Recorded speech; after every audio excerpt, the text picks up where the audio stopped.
great to see everybody here, all my good friends, beekeepers. Woohoo! Mm, yeah, hi everybody. Good to see all my great beekeeper friends and stuff like that, and hopefully there'll be some more new.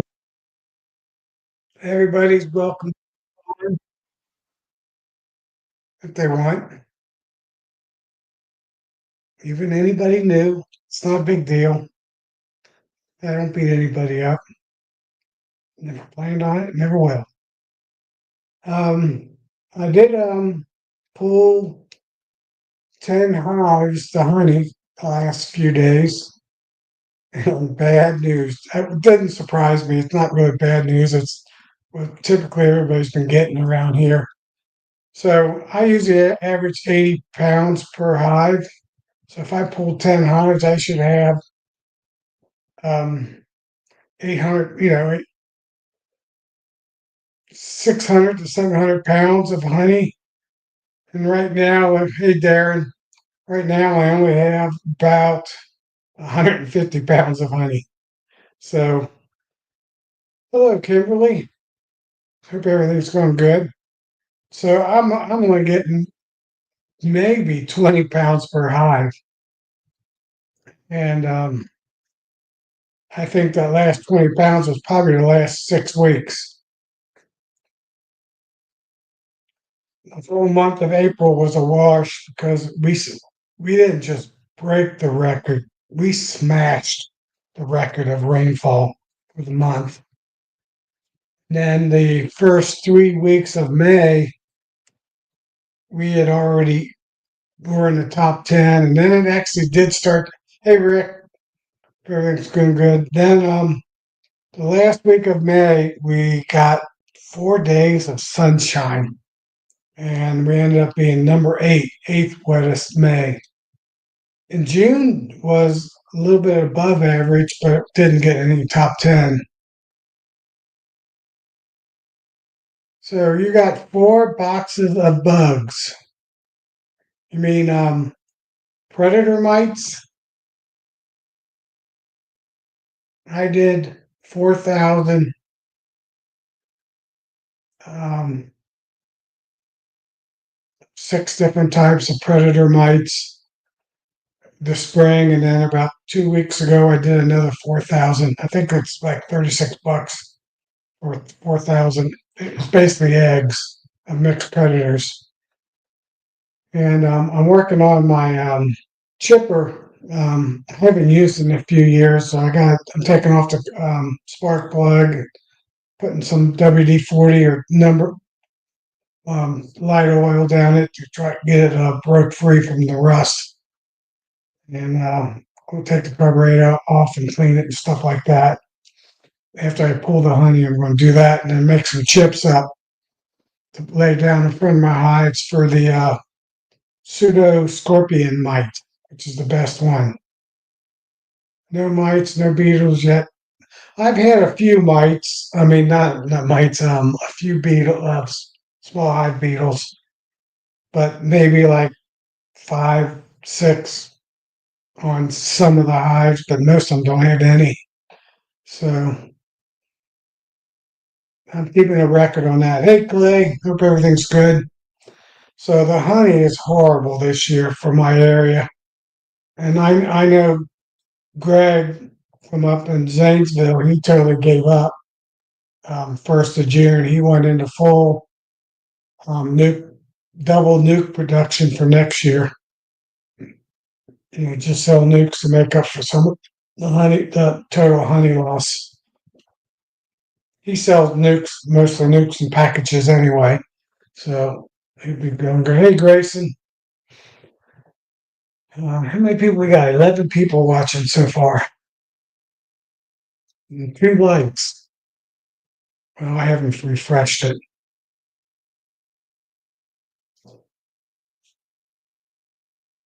6 likes. So I got 50%. I guess 50% like. So that's not too bad. Better than no likes. Just kidding. So yeah, the honey's bad. I got 11. I got 11 more hives to go through. I got a new beekeeper. Well, he's not a beekeeper yet. He's in training, a mentor that I started this year with him. He finally got his jacket about a month ago, and he's been around my hives bees once or twice, but without a jacket. And he wore some perfume, some scent that he had on the bees did not like. I forget what it was. So I told him, I said, don't wear that when you come over here. So that's about what's been going on in my place. I got the first 10 hives done. Tomorrow, Antonio and I are going to go through and do at least 6 more and up to 11 more. Let's go down to 65 in the morning. And he's showing up at 9 o'clock. I'm going to probably start around 7:30 for myself. Yeah, I don't have any clay. I don't have any sourwood in this area that I know of. I mean, we're at 800 feet. I'm at 800 feet at sea level. So those 10 hives I pulled the honey from, I already I pulled the queen excluder off of them and the broods down the bottom box because I had single brood management on them.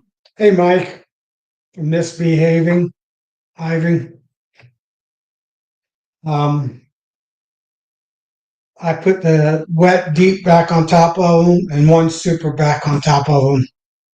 And that's what I went over winter with. So I kind of got winter set up after I pull the honey. And I'm not going to feed them until the clover dies out. Look, one thing good this year is the clover's been really heavy this year. My yard's, hey, Nancy, it's good to see you here online. So I'm going to keep the boxes on, supers on, one super on, and not feed them until the clover dries out. That's usually sometime in August, early August to the end of August. So that gives me all of July. I might be able to get the deep filled back up, maybe some in the super. If they do fill up the super, we also have the spotted lantern fly, supposedly in this area. I have never seen one. I haven't looked though.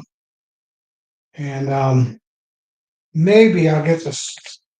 Well, I'd rather get the clover, not that, and gets a little bit more honey to make up for my losses from the spring.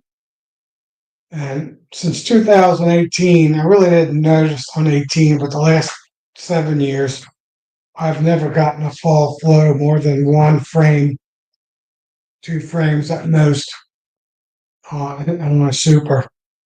It's always usually too dry. Usually once August hits, even July, the faucet turns off. We get in the period where we get once a week or once every 2 weeks, we get a 30% chance of thunderstorms. And seems like more times than not, that 30% is on the east side of Cincinnati, not on the west side of Cincinnati. So we go 4 to 6 weeks without any rain before we get one of those 30% thunderstorms. So, hey, Grayson, I think I said that before. Maybe I didn't. Don't remember. So, if we get lucky, if I can get thunderstorms once a week through September, or to at least the middle of September, then I'll get a goldenrod flow. Um, but keep my fingers crossed. Maybe I will get a fall flow since I didn't get a spring flow. Seems like Mother Nature balances things out eventually and get a little bit more honey.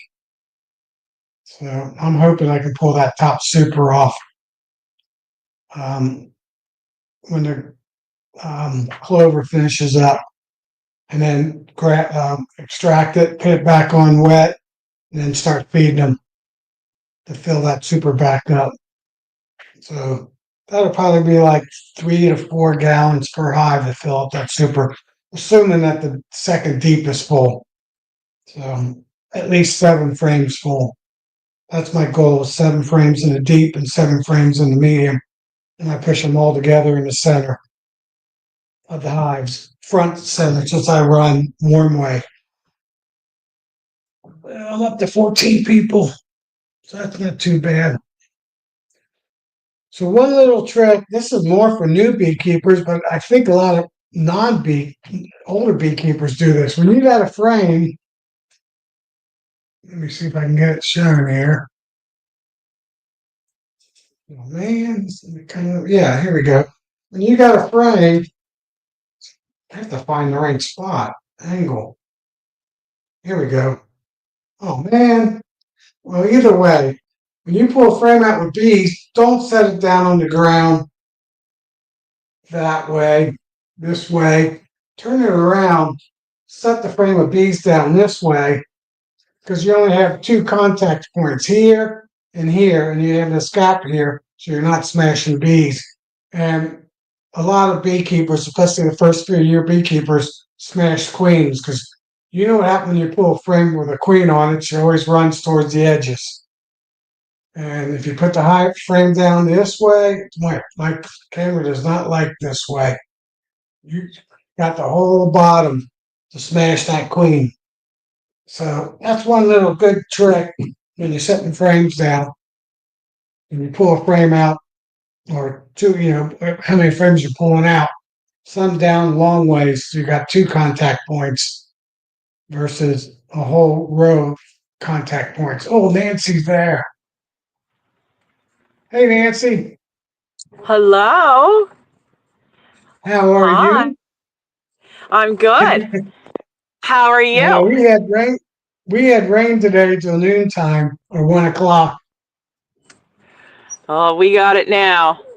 It's raining now. Yeah, now it's sunny here. I It looks wanted like to you're outside. yeah, I was looking to see if this would work um when I was outside. I'm gonna see how long I can stay connected. But these are two of my colonies here. I'll show you. Okay. They're hanging out. Oh, there's a fly. There's a fly. Wonder if he's gonna get in. Yeah, Um, this time of year I get a few flies hanging around the this hive. I still have my entrance reducer on this one, so I usually open them up Gotcha. a little bit. But I was listening to you. I was backstage to talk about the putting the frames down. That was Yeah, yeah. I always put them down on the end the short end like that. You know, the short side. right. You have a lot less chance of smashing a queen or smashing any bees. Yeah. This is my ant Plus, you don't have to hive. reach as far. The frame's right there if you're leaning up against the hive, which I typically do. This is my ant hive. This hive is going to end up, she's requeening. I have a couple colonies that are requeening and they're not getting mated. So this is my record keeping here. Queen cell Gotcha. capped, uncapped 618, virgin queen 622, and then 630. I have a capped queen.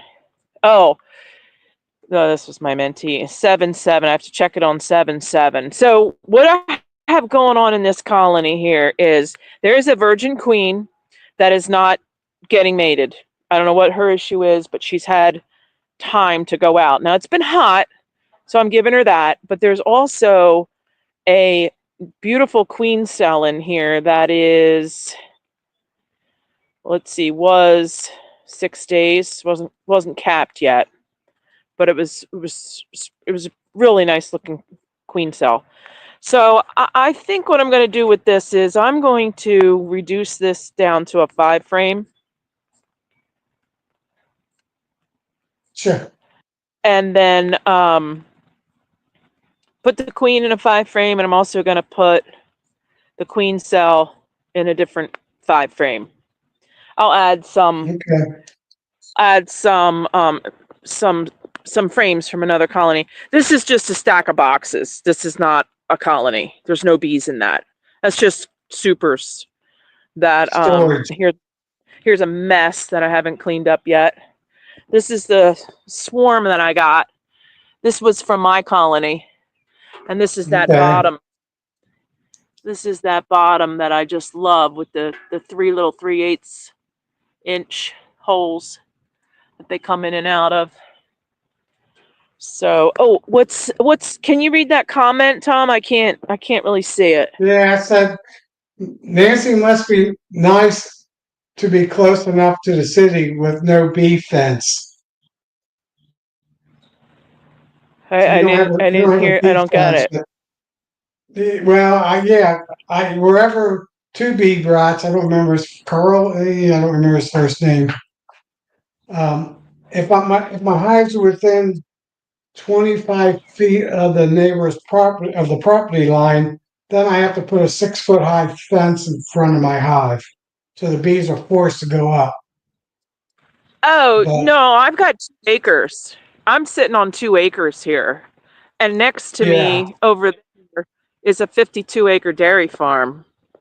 So, right, even though I'm outside of Philadelphia, I am very rural. Like I'm in farm right, country. right. So, That's how I am too. I'm on 3 acres, and none of my hives are close to the property line. They do have to be in it's the backyard. But how I angled my house and my 3 acres, which is actually a triangle, part of my front yard and this on the side of me, on that side, is actually in the backyard. You know where the road is, just yeah, because of the angle. these are some milkweed growing up in front of that colony there. This colony was nasty. This was a nasty colony. So I just let them be. They requeened, and they're doing nice. These guys here are hanging out in the rain.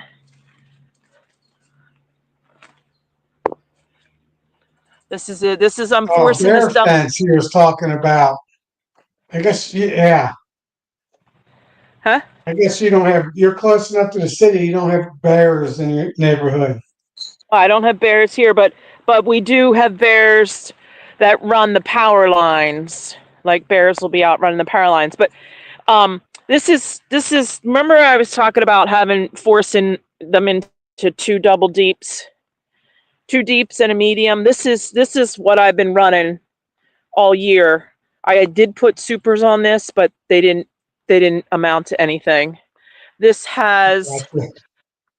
This one was a super up here, but they barely brought anything in. So what I did was I put the inner cover on, and then I opened up the entrance of the inner cover, and they can come in here and take this and hopefully either consume it or bring it back down. So this will be clean. I can put it away. I can freeze it and Right. put it away. This here is my little superstar. This is my candy corn. This has double deep, a medium with their stores, and then I actually put a super on, but I don't know what's in there.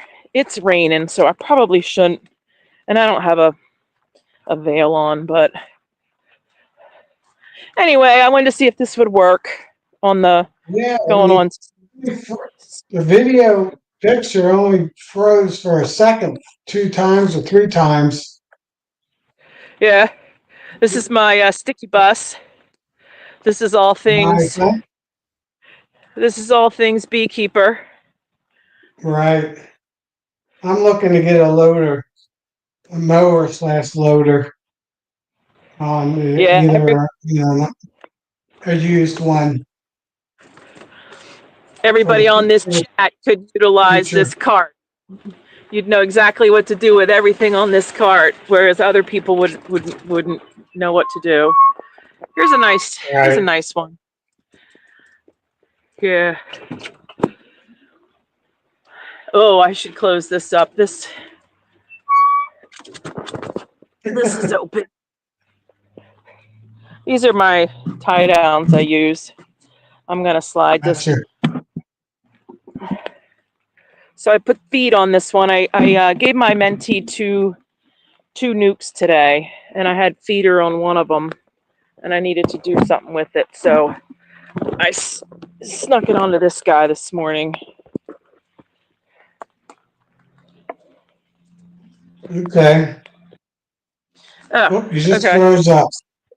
Just froze Yeah. up a little bit. Grab. Yeah, I'm out here getting rained on. Let's see if that works. Yeah. Okay. See, they're out. Oh, what the Yeah, I temperature see is. him. Yeah, it's raining. It's raining. That's my couple that was like 1, 2, 3, 4 sections. This is the section that's furthest down.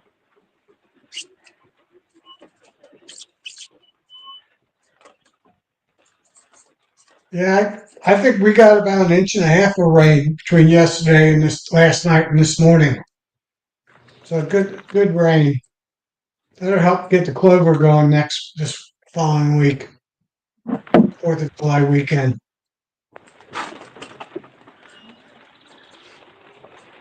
There's some stuff. Don't look at that. It's a junk pile. Every time I That's your go to get thinking chair. huh? So that was Oh, your thinking chair. yeah, that was my scooch up and watch to see if I can see queens coming in and out for their mating flights. I Yeah, didn't. I've never seen that happen. That's one of my goals.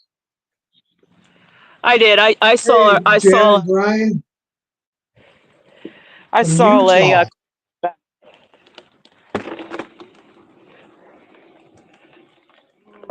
you can see him down in there. Brian and Jen is up north. Brian and Jen? Oh, they're on vacation, aren't they? Yeah. Yeah, they're up in Utah. He's online. Oh, hi, This way Brian. he can write off his vacation now since he's on the stream today. He had to go up to Utah to stream this one. I want to Hey, put Jack these. Minette. It's been raining quite a bit, so I had my lids popped a little bit. So Right. it's been raining. Pretty good downpour. But all right. I just wanted to see Test. if I could show my yard a little bit. So I actually do Yeah. have bees. I might do a live later on this week, Thursday. I decided I'm going to do a small graph. I'll explain why in a little bit You'll tonight. do a what? A A graph? small Graph? graph. Yeah, 12 Oh. to 15 frames. I haven't figured out the number yet.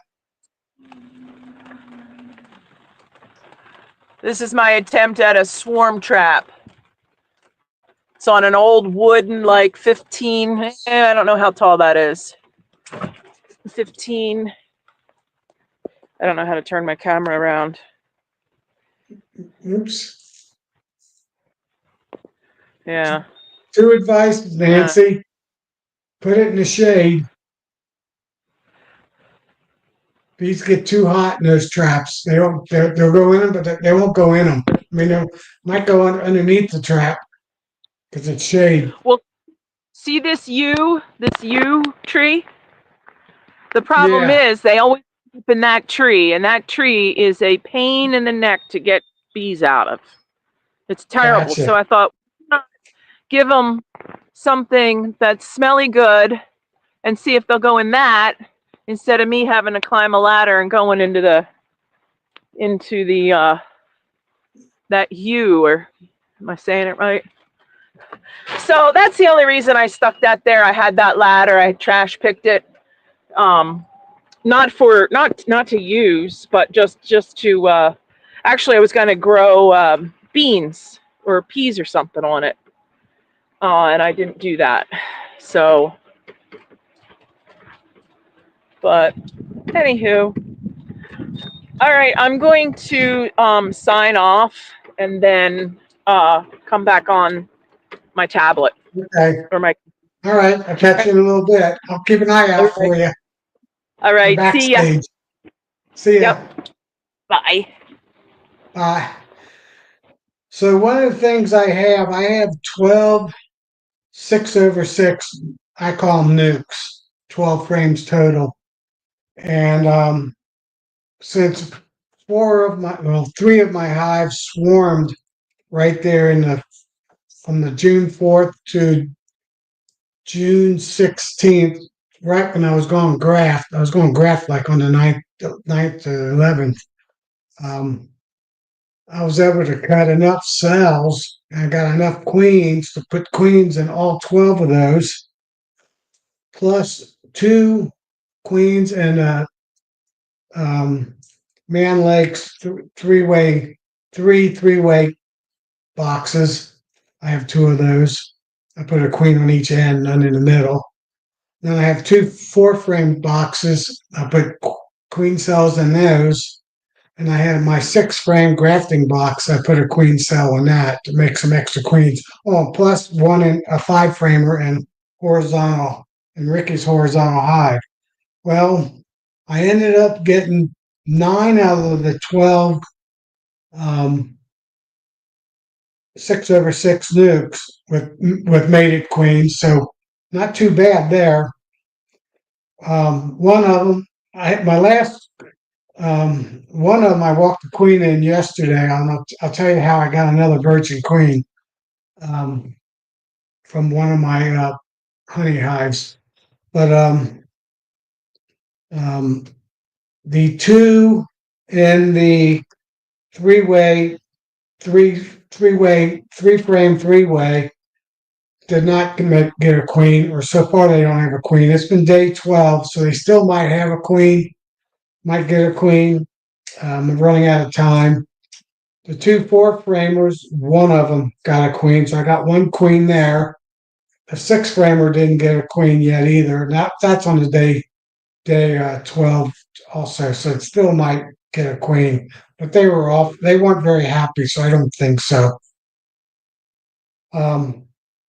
The second one of the 6/6 nukes had no queen. The third one had two queen cells in it, but I don't think that last one I made, they wouldn't have had enough time to make a queen and then have capped queen cells. I got a feeling those two queen cells are the original two I put in there when I made the split up. And neither one of them merged out, the two dead cells, but I'm surprised they didn't tear them down. So I'm not real sure on that last one, number 12 of my 6/6, what's going on. So I ended up with a queen yesterday I found in my barn that was really hungry. Um, Hive number 2 swarmed on me just what day was that? It was the day before my birthday, the 21st. It swarmed on me of June. And when I was pulling the honey boxes off of them, um, I checked.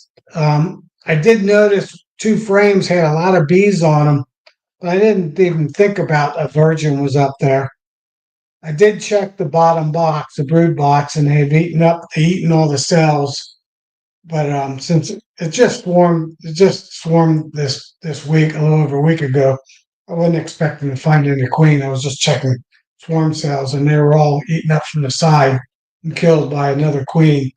But I had a feeling one of the queens was up in above the queen excluder, and I had I shook all the bees out. I used fume boards, but there were still a few bees. There was a cluster maybe of 20 bees still in a box that would not leave the box. So I got a window in my barn on the other side, and I had it open. So I just shook the bees out on the ground on my concrete inside my barn.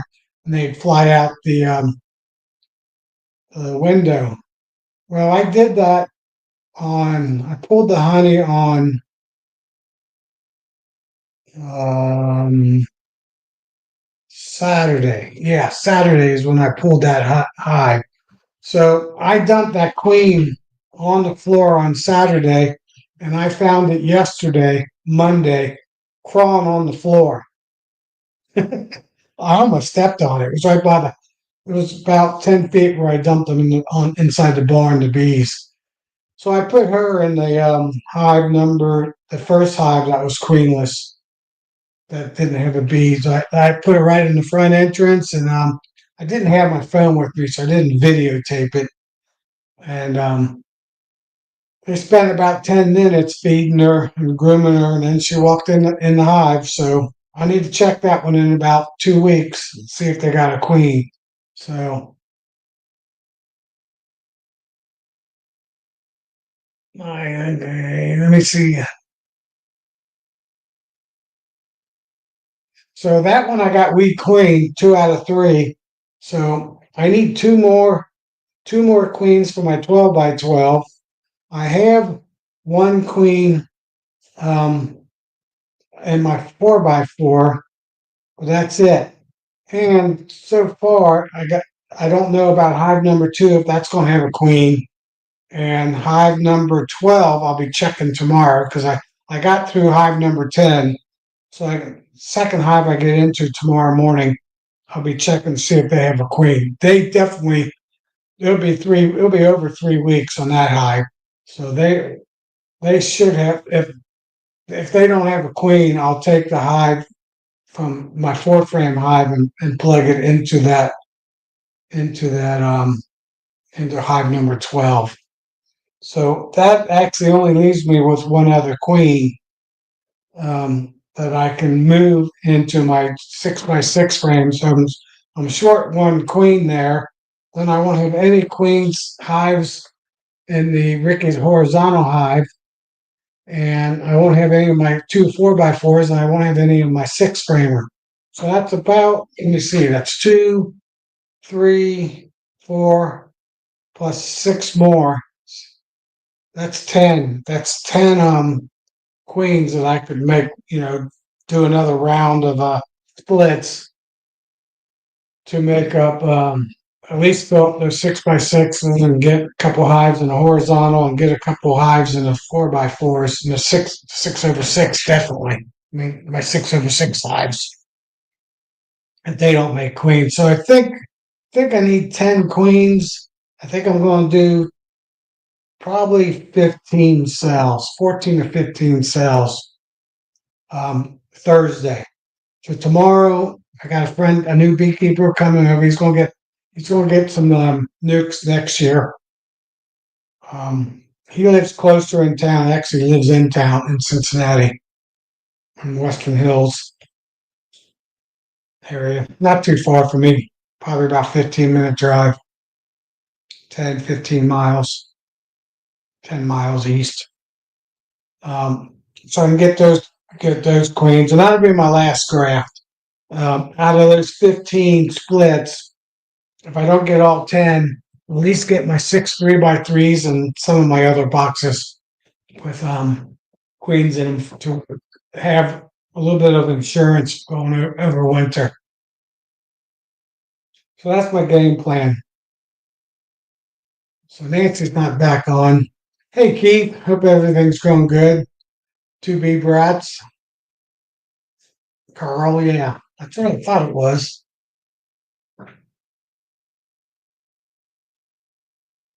Yeah, I bring in right now. I bring in. Well, I put one super I go over winter with, and I bring one super in. So that's like 21, 25 supers.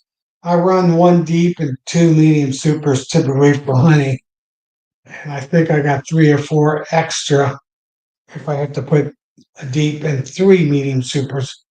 Not this year. I only needed a deep this year. I didn't need any medium supers on.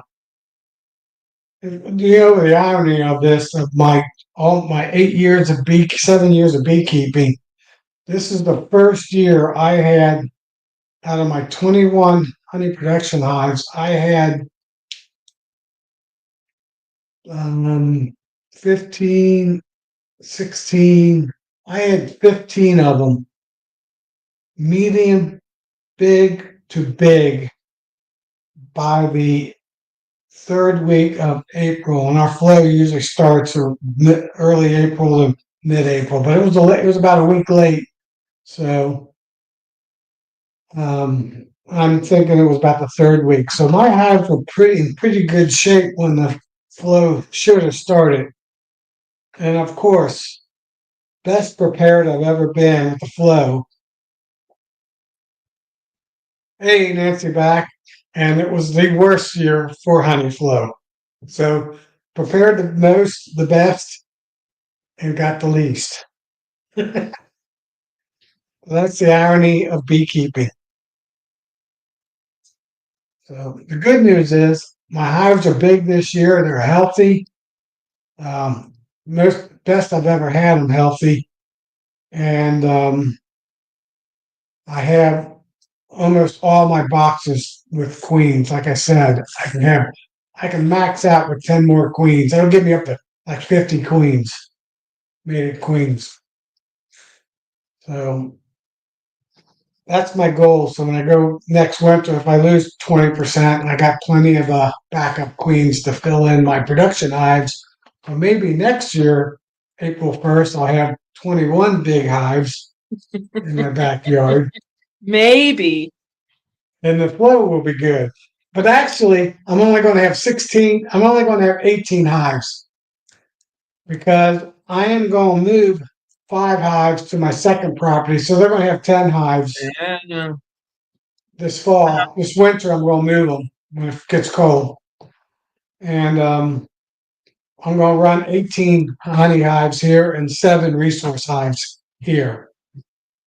So that's so I don't overflood the area with too many hives. Well, Jen and Brian, you missed it. I averaged the last 7 years. I've averaged on any of my decent hives. I've averaged 80 pounds per hive. This year I've gone through 10 hives and I got 2.5 buckets.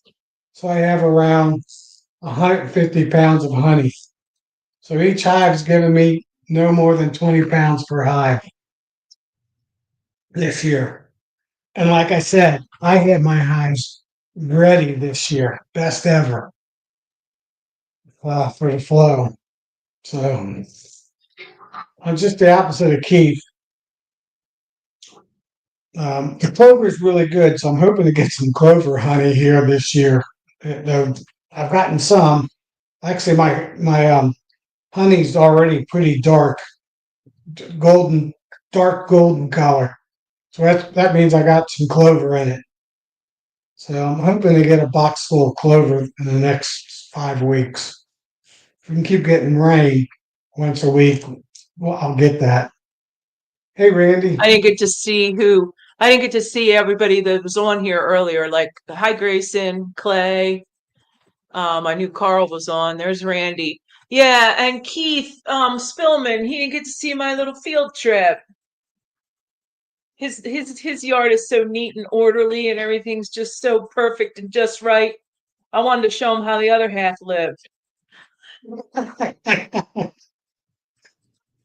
Yeah, my I do like yard's those pretty piles neat. though. I have those piles set up so that there's different things, like I kind of know where things are. Although yesterday I did walk around the yard twice looking for a 5-frame queen excluder. But I kind of know where stuff is. So when I need to get it, it's all handy right there. But yeah, my Sanford and Son. So Brian, I am going to take a ride down and meet Keith at his place since he's got all this honey and buy three buckets of honey from him. He doesn't know that yet. I'm going to drive somewhere south down to Tennessee and get some honey. We can do See if he 70-30 split. He may not want to part with it. No. We can do 70-30 split mixing with our honey in Ohio. So 30% somebody else's, 70% of mine. Mm. Well, I'm hoping to get 500 to 600 pounds somehow this year, and then I'll buy 150 pounds or 200 pounds and blend that in with my 600 pounds, something like that. Oh, thanks, Carl. Carl gave me a little compliment there. Thank you. I guess it feels worse than it looks. But Yeah. yeah, Keith, I see Keith came in from a market. He is a Tuesday night market. That's cool. I Well, at least, don't think we have yeah. any of them. So Brian said his flow was okay, not great.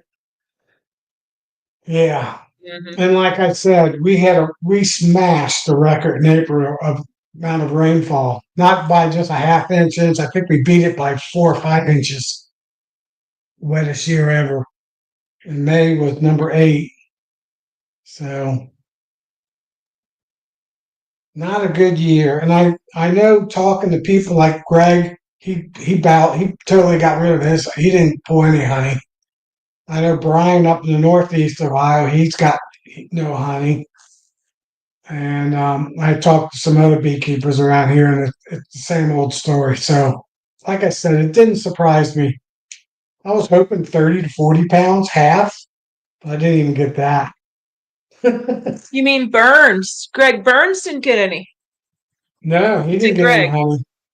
He Oh, abandoned his wow. honey, and he did a record number of splits. Right. Right. It all came up right through Cincinnati, through Dayton, through Columbus. I think it missed a lot of your area. It went north of you. It went up into Pennsylvania, up that way. Jersey, I talked to a guy today that was up in North Jersey over the weekend doing a talk, and they didn't get any, they didn't get a flow up there either.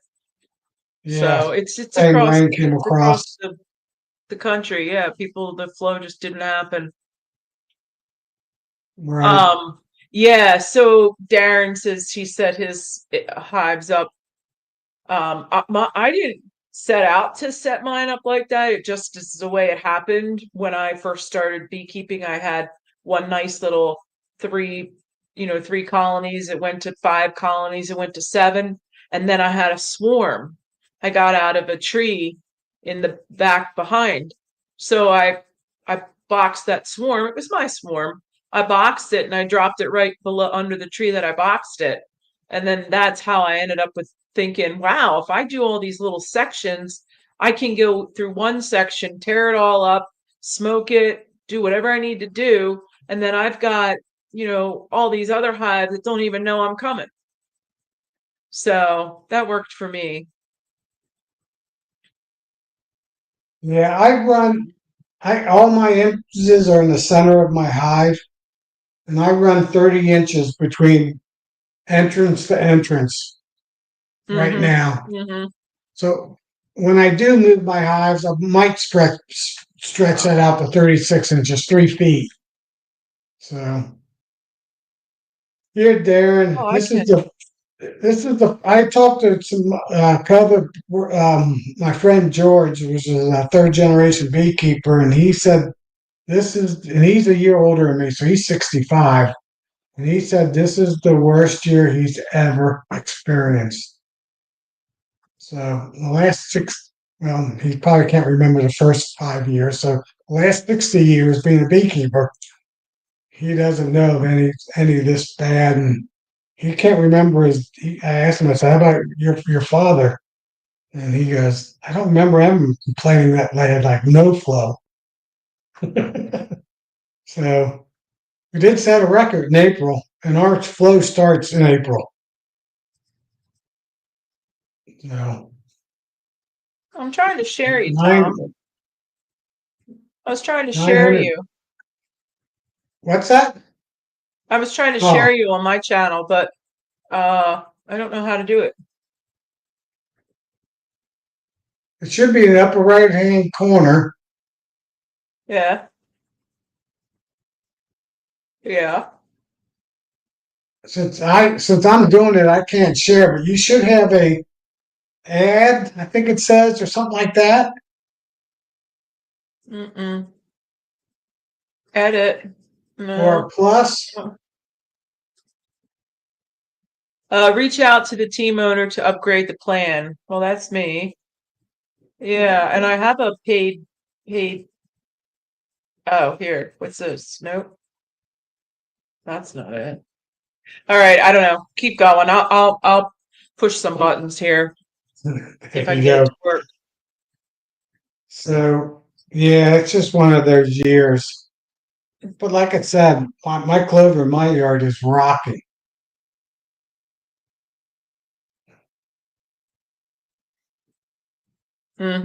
Exactly. So that's another thing.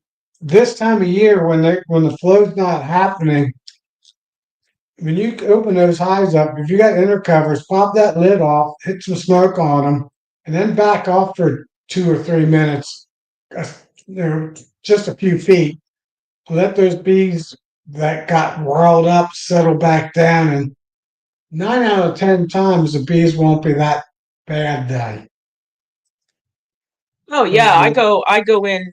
Yeah, I mean I don't really have nasty hives. Once in a blue moon I'll get one that's a little cranky, but even queenless, they're usually not that cranky. But yeah, you can open things up and then like be like, ooh, okay, and then just kind of like set them back, set the inner cover back on or whatever, and then go do something else and come back. Or I use fume boards a lot for my inspections when we're going into dearth or fall when they're exploding. I use my fume boards to push them out of the top box, and I'll That's use it. that fume board to push them all the way down, except the bottom box, and I don't put it on box number one because there's no place Right. for them to go. But I use a fume board to move them around too, besides just for honey.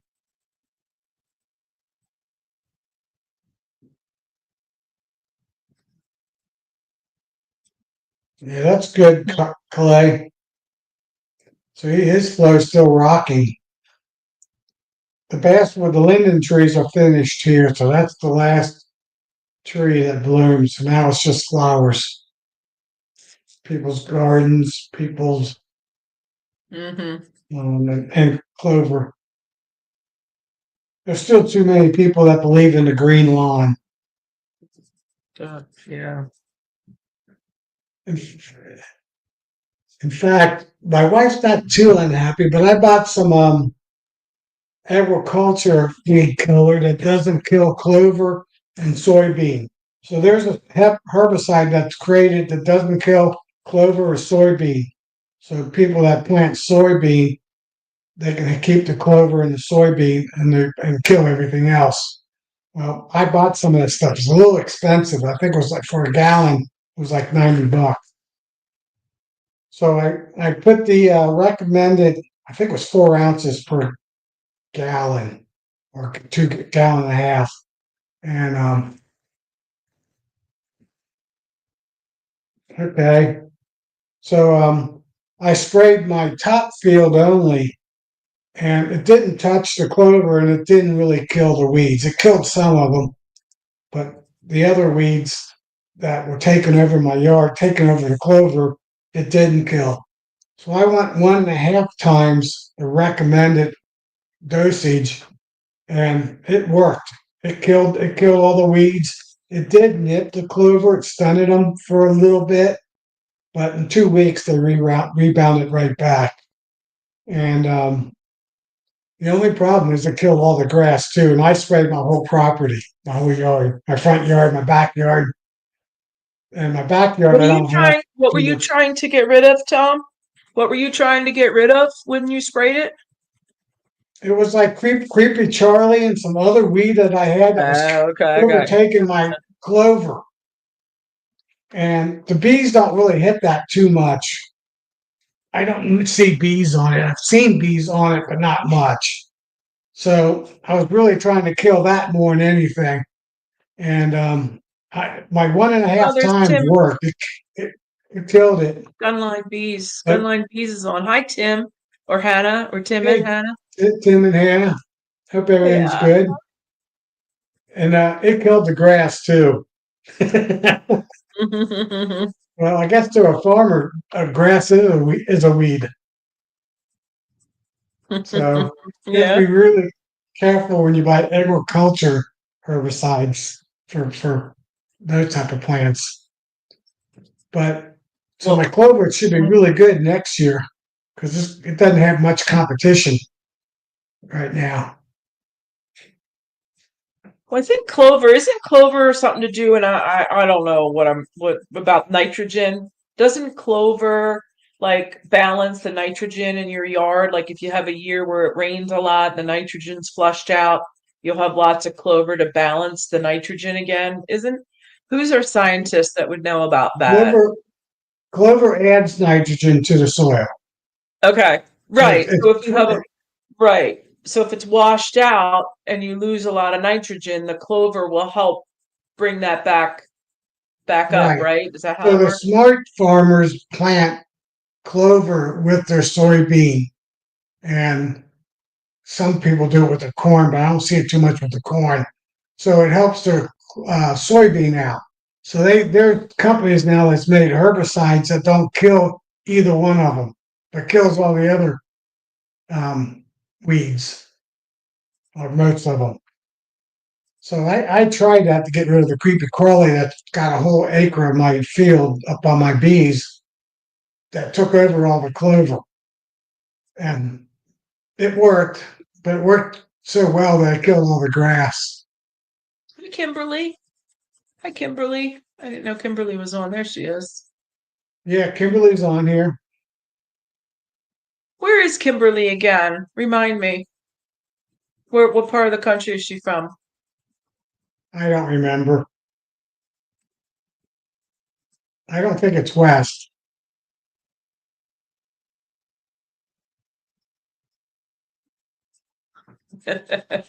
Oh, Illinois. Okay. No, she Hi, is Kim. west, a little bit west of me. She's And a probably lot gotten west of pretty much. me. If it's south, middle Illinois, she got a lot of rain too. I don't think the northern half got the rain. Southern half did. Everybody's west of me, unless you're in Jersey. I mean, Charlie is well, Peabody, I believe, is a little bit east of me, but south about 2 hours. He's a little bit Okay. east, I think. Peabody is, and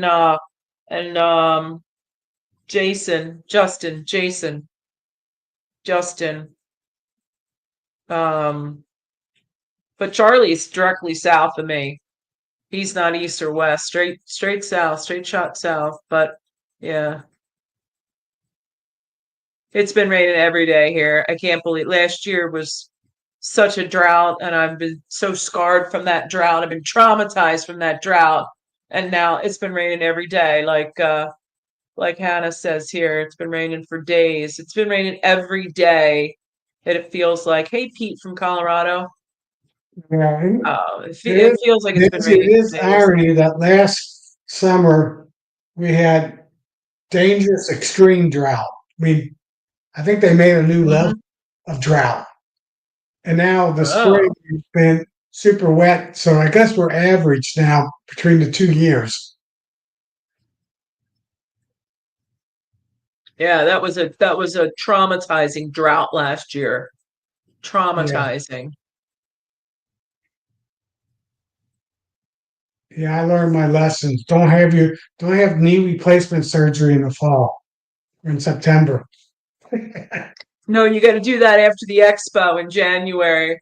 You come back from the expo, get your surgeries. Well, for me over here in this part of the country, but get your surgeries after the expo, and then you can recover until April, and you should be okay. I was okay for the expo, but I was never to feed my bees. I fed them up to my surgery, Yeah, not knowing it wasn't going to rain at all. yeah, And I didn't have enough. They didn't have enough food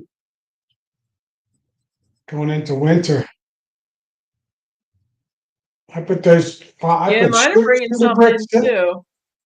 and I Sorry. put some hydrolyte on it on them too. And that wasn't enough. Oh, last year I went through 2 packs of fondant. Yeah. plus fed them I from didn't have August enough to to. do.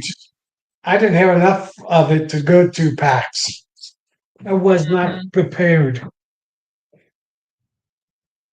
Yeah, every other year it's been 1 pack till they get up there and they start cleaning it out. And sometimes they didn't even take the 1 pack. If I had a little left over in the corners, I would put it back on in like August or September and kind of help them clean out a little bit. But last year it was Right. 2 fondant packs, so it was a whooping um $14 I had to spend in just fondant. But sugar syrup, that was from August to I don't know, felt like November, October. Yeah. But I'm going to start feeding them when the clover's burnt up. I'm going to check my supers, not my deeps, but just my supers, and take any frames that have honey on them and extract them. And then I'm going to start feeding them. I got 600 pounds sugar secured so far for my hives. yeah, I don't know what I have down there I in need my about shed. another 300, I think. I think I need about 900 pounds to feed all my Uh, hives. Carl, I'm right at. I counted them the other day. I think I was at 21, and then two went out today. Two nukes, two 5 framers left today. So I'm at like 19, and I have one more spoken for. So if I can get down to 18, and then do some combining in fall, I'll be right where I need to be. I'm But at yeah. 40, I'm at 47 hives, but right now, 10 of them, or not 10, 8 of them don't have a queen or in the process of getting a queen. So I'll end up probably go about, and I'll combine whatever I'd have after this last graft in August or September, August. My guess is I'll end up with about 45 hives going into winter. No, I don't want that many. I had 37 one year going into winter and was working full time. Uh-uh. Well, I'm not working. but I'm not working full time anymore, but 37, that just was it was that's just too much. I have my 21 plus my 23 plus my 12 is my plan. So that's 36 right there. And I want to have 4 or 5. And then I got three on the other, 3 to 5 in the other people's property. 3 of them with mated queens. 2 of them I did walkway splits a week ago. And then um, I want to have about 5 security queens over winter just for my production hives next year. Oh, well, I manage five. I didn't think about this, but I do manage 5 other hives that aren't on my property. I didn't think about that, but you talk about Yeah, not being. I never count them into my hives, or because they're not in my yard. I right. don't think about it. So I'll have my 23, about 35, about 40 in my yard, and 8 to 10 in my second property. uh, Carl here. His back's okay. I'm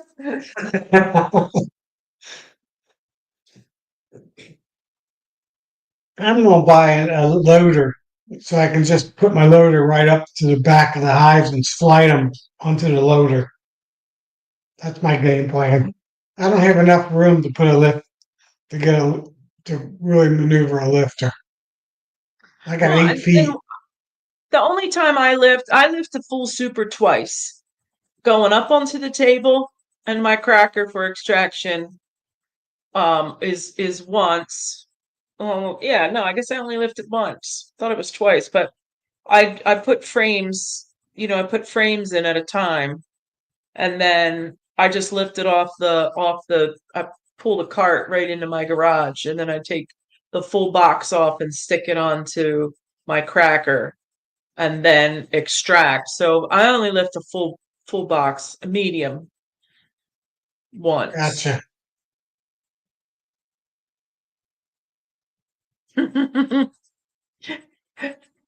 Oh, poor Brian. How old do you really feel?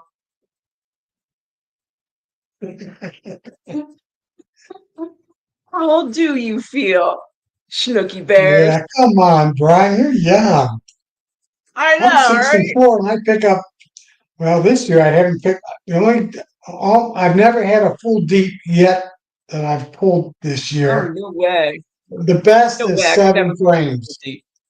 So I've had 7 out of 9 frames with honey on them, but not thick honey all the way on every frame. So half weight, 40 pounds.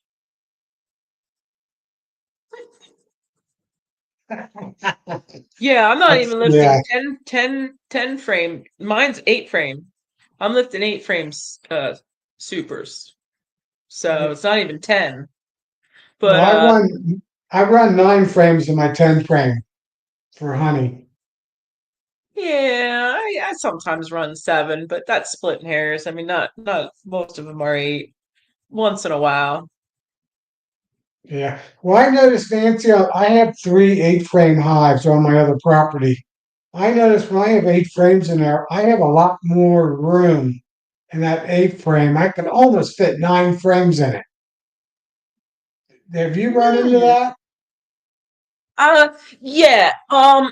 Yeah. So in the beginning, when I started beekeeping, I didn't know to stick with one supplier. I bought equipment. Whoever had it cheap, I bought it. And I learned then that things are off a little bit, and you just not, you know. So I have come across some boxes that I could almost get 9 if I really could, crammed them in there. I could Right, probably get 9, but then there was no move. You couldn't, I right, could, but then I started going with just Forest Hill equipment.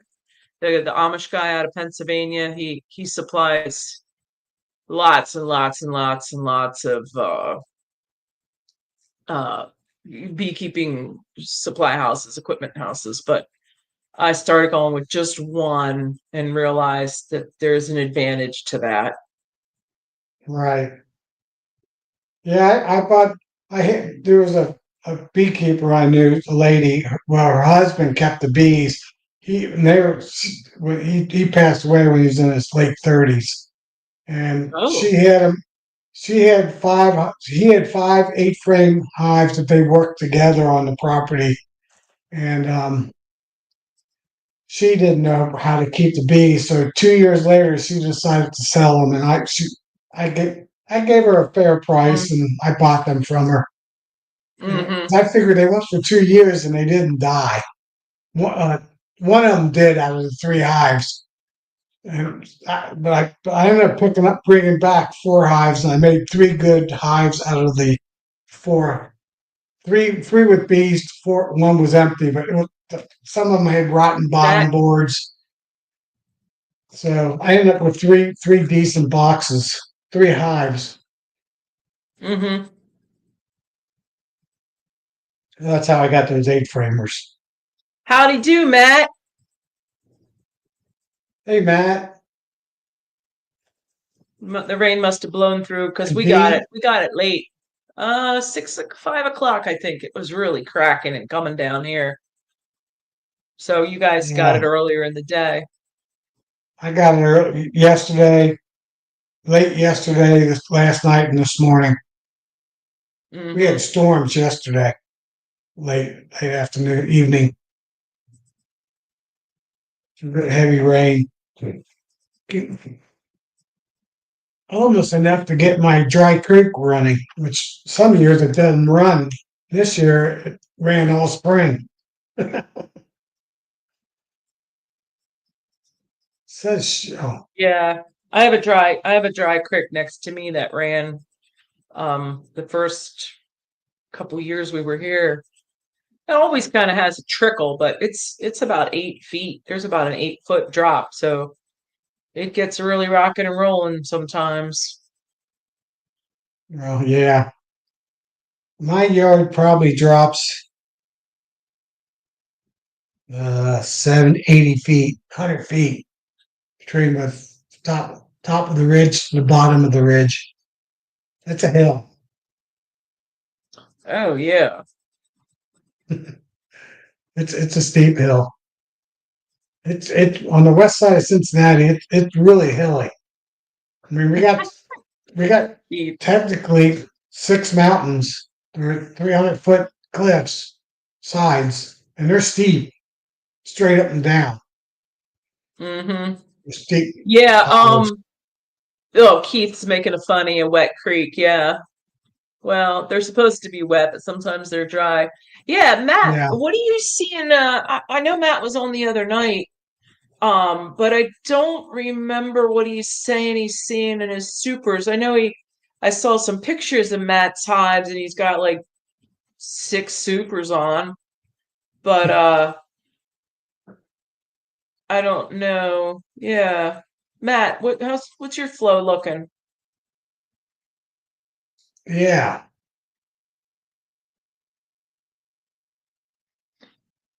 The young guys, Carl, these young whippersnappers. No, Keith, I have Oh, a a creek dry that's creek is a dry, ditch. and you can see it's a creek that runs through my property, but it only runs when it's wet out. Runs in the spring. It doesn't run this time of year. Maybe in the late, maybe in the winter before it freezes, it will flow a little bit. But usually just in the spring. That's the only time it flows. It's not wet all year Yeah, this round isn't and a it ditch. dries up. I mow Mine it isn't a this time of ditch. year. I mow it. It's grass. My first front yard part of it, it's grass, and the back wood part of it, it's Let me get it's my tea. topsoil, clay topsoil. So did Matt post how his flow's going? I don't think he has yet.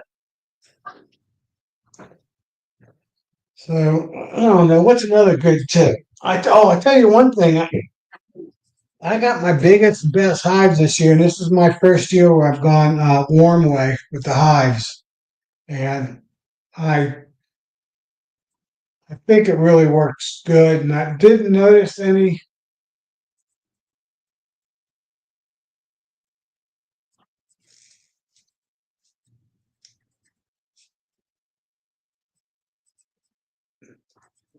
Uh,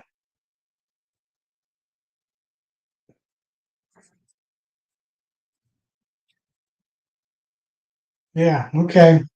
Wow. He's having pretty good. So what was I talking? I don't even remember what I was talking about. Senior moment. But yeah, they're going the warm way. I haven't noticed any more bearding um, versus the cold way. Last week it was in the mid upper 90s, 100 degrees, and they were bearding pretty good, but it was extremely hot. And it was extremely high humidity, not in the 90%. So both of them were in the 90s, humidity and temperature. This week it's back down in the 60s, and just my biggest hives are bearding a little bit. But I got them, I only got them two deeps and a medium super, and I had them in 5 or 6 boxes, trying to get some honey out of them. Hey, Philip, Hi, hope Philip. everything's going good down in Texas and good enough to eat backyard. So Matt's having a pretty good year. Sounds like it. He hasn't pulled yet. So, Matt, question. Why would you? Well, maybe it's not capped. I think I might have answered my own question, but why would you let them build out 660, whatever that was, 60 mediums? Why wouldn't you pull some off and extract it, put it back on, let them pull it again?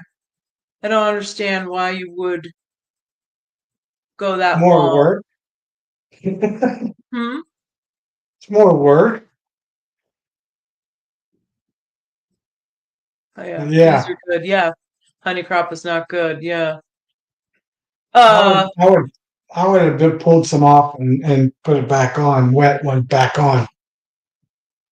yeah, I don't know if now I know Matt works full time. He runs a business yet, a construction business. So I mean that could be why. Yeah. But I just that way I cut back. Well, I had a lot more hives, but I could have more colonies with more supers on. When I when, If I when I was extracted working more full often. time, I threw all the boxes on and then I took them all off Okay, just because that because could be I was why. working full time. Yeah, yeah, Yeah, yeah. Matt was trying to get. Well, he's trying to pull comb too. Right, Yeah, right. because With he Brian. he expanded he expanded a lot this year. He did Mm-hmm. he did a lot of splits, so his Him honey and might be down Toothaker. a little bit. Toothaker, Matt, and I think Peabody are all kind of gearing up. See, I'm gearing up this summer solstice, so I have available queens next year. Oh, hey, good That enough. I yeah, love good enough's summer. here. Who's that? I love summer. Who's I don't know I that don't one. know. It makes me nervous. I'm gonna Yeah, keep an eye on that, Tom. That one makes me nervous. said hi, so nothing offensive. Oh, okay. Peter Morris, the tear up and extraction is what keeps me at one pool. I gotcha. Okay. Yeah. Yeah,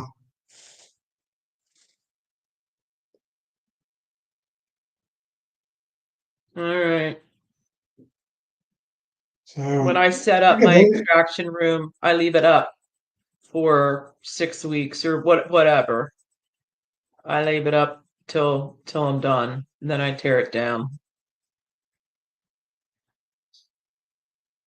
so far. The last time I treated my hives was acrylic acid vapor last December, early December.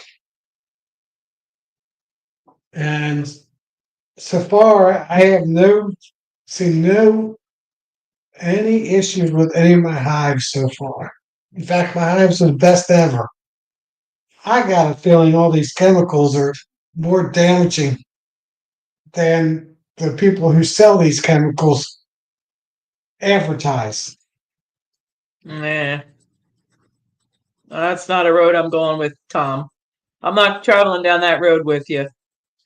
Yeah, You're on I your know. own.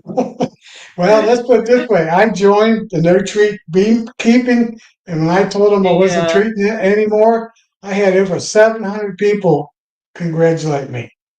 Well, yeah. 700. Yeah. There's a lot of Well, beekeepers that don't treat. yeah. I think it's 50-50 or 60-40. Okay, let's see what Brian says here. This year has been the first where I haven't been increasing different changes. Oh, yeah. Well, trying to maintain actually can be a little harder than increasing. Increasing is just, full speed ahead, throttle down. You can really, Yes. really go to town. It's trying to maintain or back off that I found to be far more difficult than, I mean, I had And 53 hives at one point here, but I couldn't maintain. I didn't have enough resources. one I had reason enough why I'm making stuff, equipment, but not enough Nancy, I didn't have enough. one reason why I'm making all these queens this time of year is for that exact reason, that exact same comment that Brian just put up. I don't expand. I've been at the same now the last 4 years, except for my 6x6s, and I created those 6x6s so I can replace my queens. My production queens get replaced every April with my new summer solstice queens.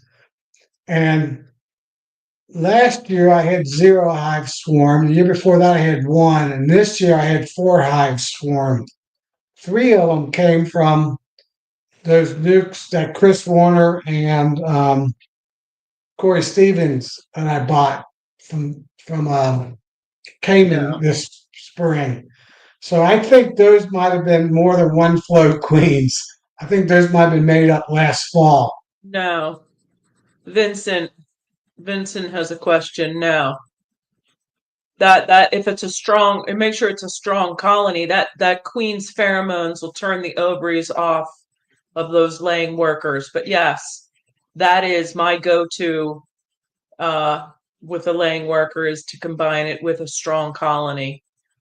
Not a real big colony because the queen's pheromone, I would plug that box or put those frames right near where that queen is because you need to, her You need a pheromone has buffer. to turn off their ovaries. So, yes, He, that's actually the Vincent, right.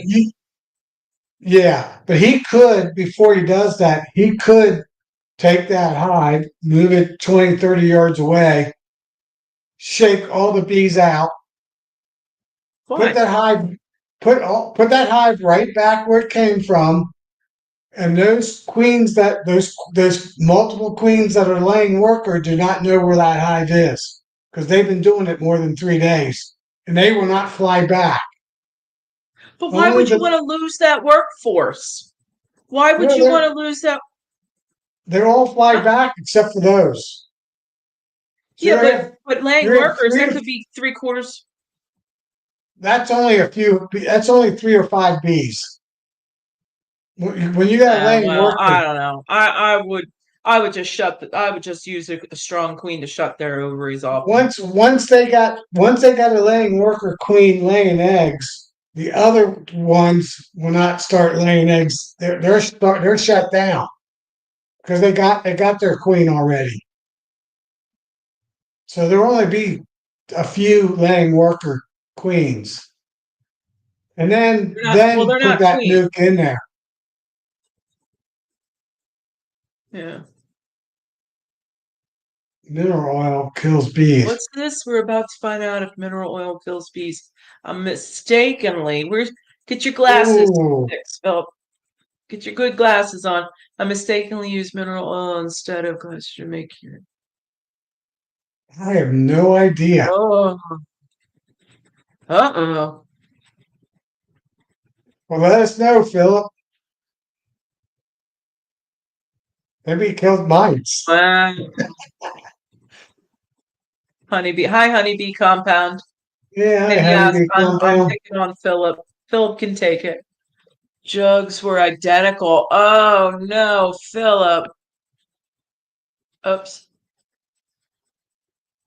Just like cutting, Uh, measuring, check twice. when are you going? What night are you going to what night are you going to go check them? He said Friday, 4th of Going to July. okay. All right. That's Charlie's chat. Charlie's on Friday night. I hope we get a live play by play. Philip. Yeah, Is it out on the farm? Are they out on the farm? must be at his farm. Mm-hmm. I think that's an hour drive. He stayed at once to his farm. I think a little more than that. I think it's a little more than an hour. I don't remember. Yeah, I don't remember. Well, yeah, I didn't have our names up. I got it posted actually before I went live, so I'm getting better Oh, at it. Friday morning. Huh? Friday morning early. Okay. Hey, Dodd.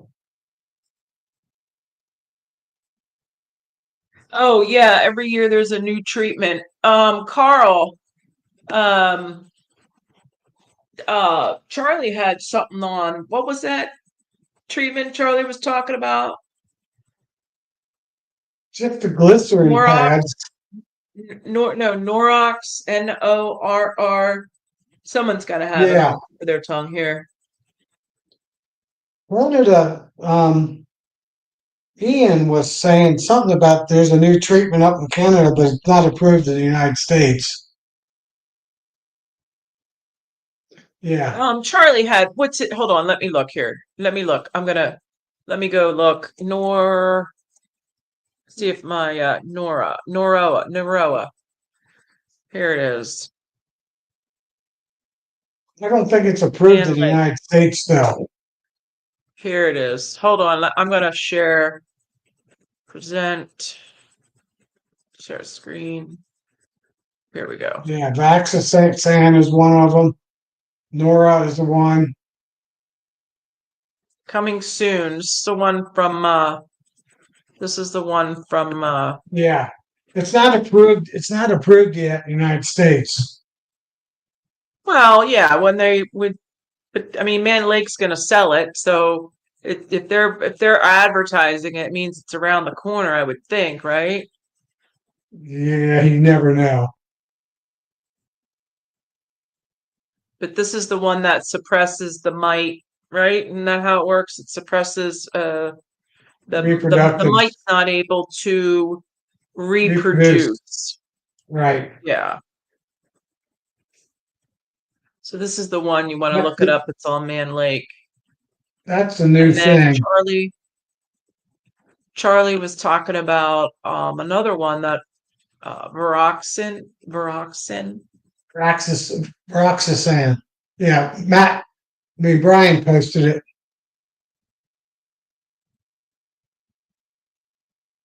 That one. Yeah, EPA is close. Right. If they're going to advertise it and spend the energy on putting it up on their website and talking about it, I would think that they're pretty close.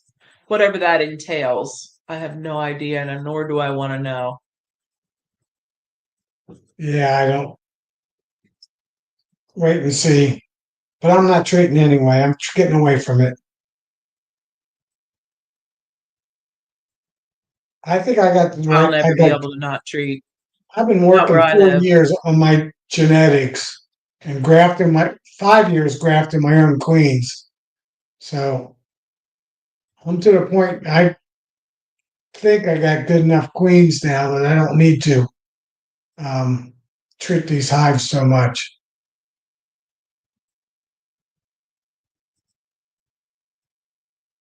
Hi, David.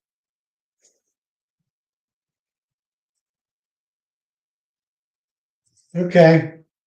So he spilled oil.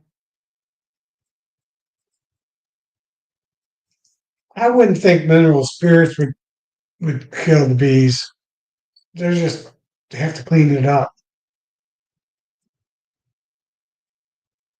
They probably propolized it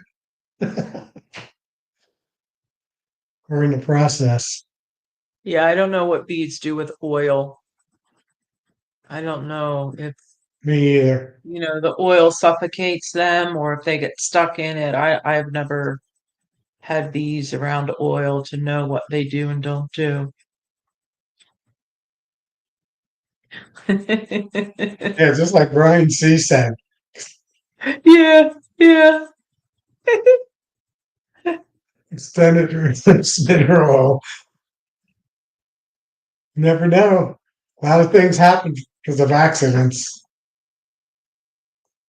Minnesota Mike, Triton and Minnesota Mike. Okay.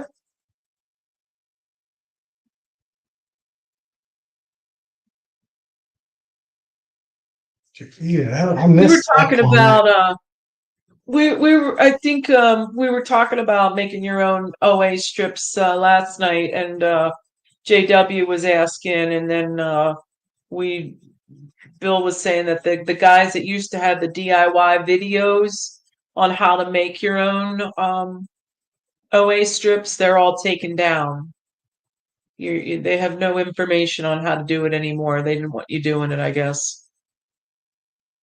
Wow, I didn't think. Well, yeah, you probably have to go to a different bed shooter, one of those other ones that aren't controlled so much.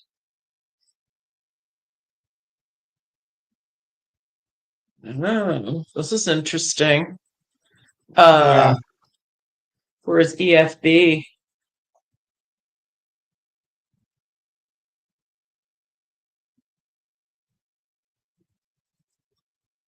Huh. Okay. Viroxan. Yeah, that's an interesting product. I was gonna bring that up and talk more about that because we heard about how it may be harmful to wax and frames, but I want to know what that Viroxan is supposed to do. What's the positives of it? Like, how does it work? And Yeah. One thing I haven't learned yet with my predator mite treatment, if what the predator mites do winter time. Do they leave the hive and they go into the ground or in the sticks and twigs and stuff like that? Or do they stay in the hive all winter? I what are don't they? know. Yeah, I've been using predator mites the last few years to kill my I don't mites. know. Yeah, I don't know. I don't know. I don't know. They even let them in. They crawl right into the hive. I don't put them in the hive. I just put it in front of the hive, next to the hive, and when they hatch out, they crawl right into the hive. They eat mites. Oh, Viroxan is a slow release of oxalate. Oh, okay. I got you, Brian. Yeah, I thought that's what it was. But Viroxan just it wasn't on my radar for some reason. I didn't really pay attention to it. But yeah, okay. So those folks are the ones that probably had all the do-it-yourselfer videos shut down, right? The people that got Viroxan approved, I would think. yeah. Yes. The YouTube, but probably not on the other video create big companies. Rumble and Mhm. YouTube probably.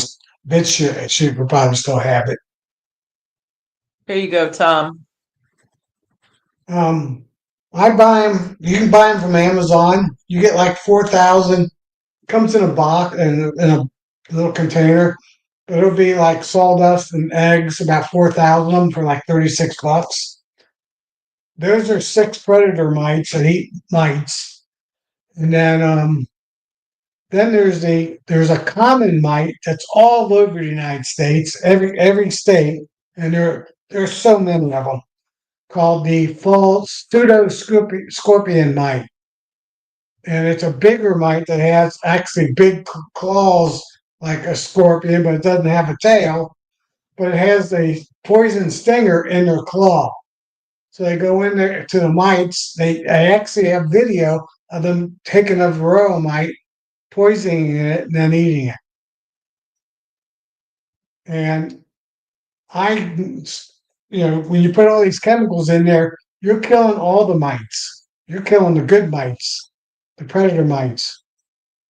I started using these predator mites 15, 20 years ago because I get red spider mites like you wouldn't believe all over my property, everywhere, on my house, everywhere. And I bought these predator mites to take care of the red spider mites. And then I saw some YouTubes from over in England and other countries where they use predator mites for mite treatment.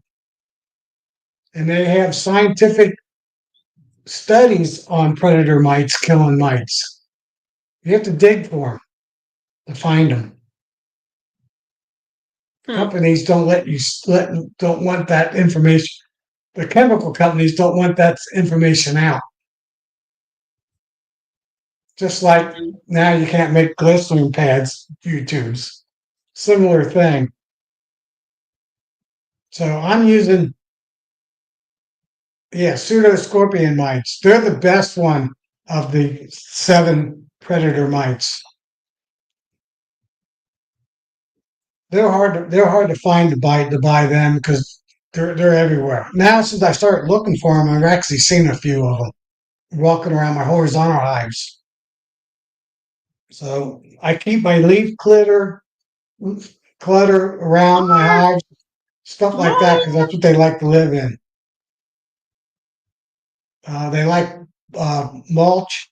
They love to live in mulch, organic mulch. So that's why I'm working on my wood chipper so I can make some mulch out. David Hughes said they're in a cluster. I don't know if he's talking about predator mites or scorpion mites or pseudomites. Yeah, well, there's 6 different type of predator mites that you can buy, and then the pseudo false pseudo scorpion mite is already all over the United everywhere we live. So that one you just got to promote the environment for them, so you have a good population of them. Oh wow, my sky is a light purple. Hey, Wow. Mark Miller, Yeah. Pig pads. Interesting. what's It that? shows up.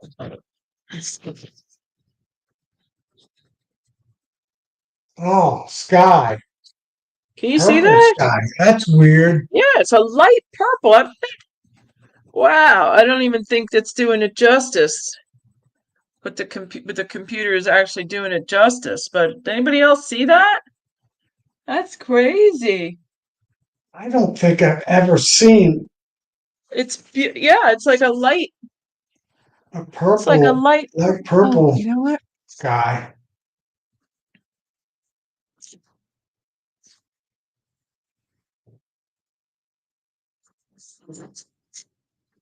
Now you see it? I'm outside. It's still raining. Yeah, wood piles. Yeah, scrap piles. I think is all good environment for them.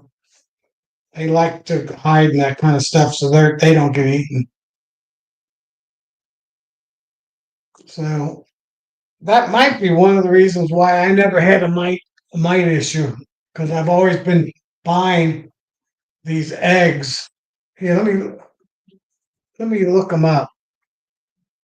Here's what I've been Um, buying. what? How do we know these predator mites don't hurt our bees? Like, They've already done studies on them.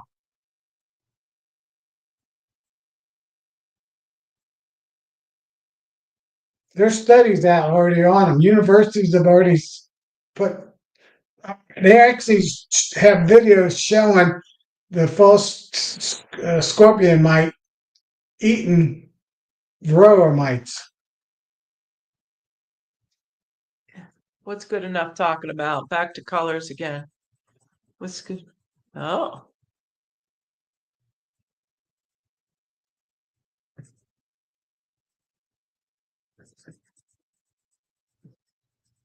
I can't click on it. Quick, okay. Yeah, I Put don't know it how in. to get that to. Oh, hold on. I can go over. Hold on. I'm gonna go over Oh, to the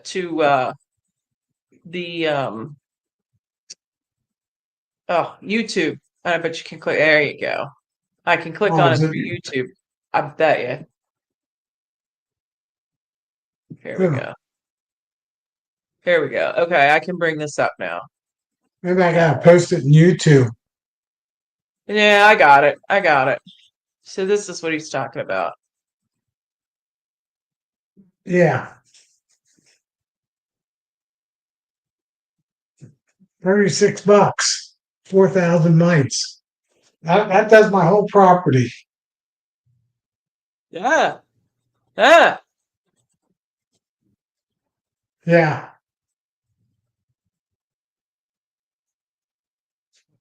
but that doesn't. That 6 doesn't. Yeah, here's where it comes in. So I just make little piles next to all my hives, and next all over my garden and everywhere, so it kills all the mites.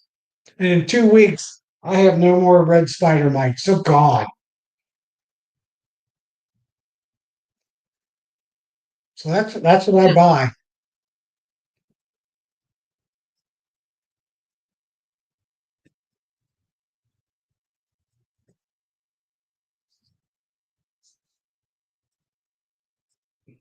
So they just get wet and then they like just adding like when they get wet, is that what helps them? I I don't know enough about that, Nancy. I just know it takes a week to 2 weeks and all my mites disappear.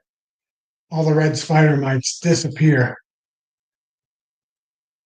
But they're a mite, just like the varroa mite. But they eat mites. There's a bunch of companies that sells these predator mites. Hmm. I bought slow release ones, that hang in trees and stuff like that. Hmm. Then, Hmm. like I said, they have wood chip piles, wood piles, leaf litter piles make good habitat for the scorpion mite. Then what eats the scorpion mite? Probably a lot of things. Okay. Okay. Yeah, I used to check with alcoholic hashes all the time, and every year I get a higher inspector come in, and I've never had the most I've ever had in one of my 300 piece tests is one mite. I've never had more than three. I think the highest I've ever had was three mites in a test. And the last couple of years, I don't test anymore.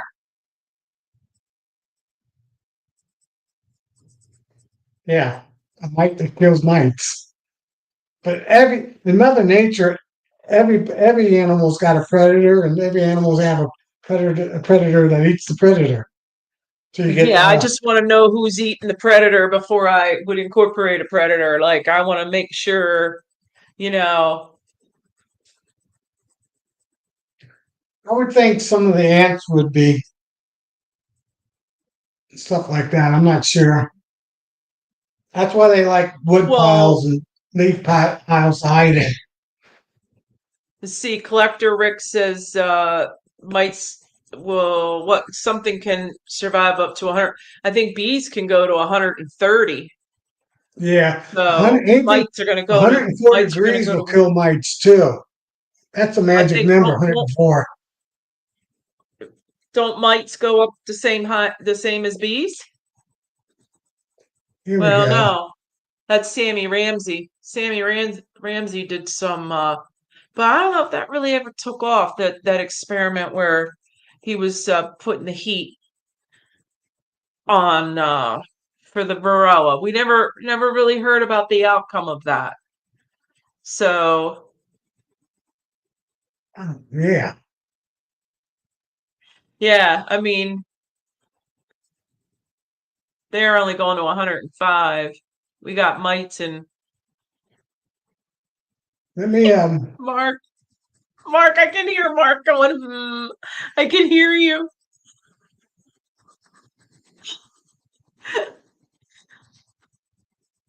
Varroa probably takes all but what the bee takes, so like maybe a little below. Maybe just a smidge below. Sammy Ramsey was putting heat on him.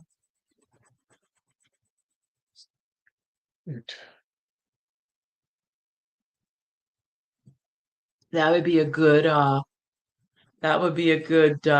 paper to pull up. Sammy Ramsey's paper on where was he doing that? It was in where was he? It was in some.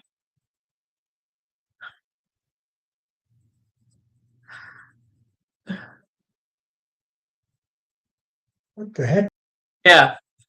Yeah. Oh. Oh. uh, Oh no.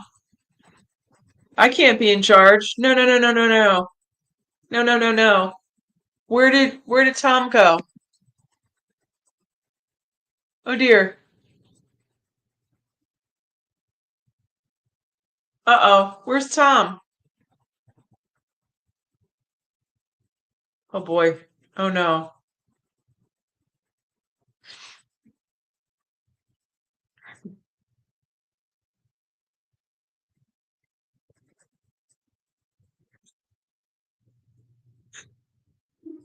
I'm supposed to be on tomorrow night. I don't want to saturate. You guys don't want to hear me two nights in a row. Uh No, no, no, no. Queens only make one decision. I got them a lot more decisions than that, but perfect timing. Okay. Hey DC. Hello, hello. How are you? Oh, here's Tom. Now, there he is. What happened? We thought the mites got you. My computer froze up. My StreamYard froze up on me. It's like, what the heck happened? So I had to shut it down and restart it. I was not panicking. I was not panicking. Y'all think I'm panicking. I'm not panicking. I do well under pressure. Yeah, I got eaten by a mite. Well, Tom, I was freaking out. I'm going, oh no, I see myself, like I'm by myself. And I'm thinking, no, we don't want that. Bee Culture had it in the magazine, April What? 28th, 2018. An article about the scorpion mite. And that's what Oh, I was pulling I thought, up. all right, I want to look up Sam Ramsey. Ramsey Here's the article. heat treatment for mites.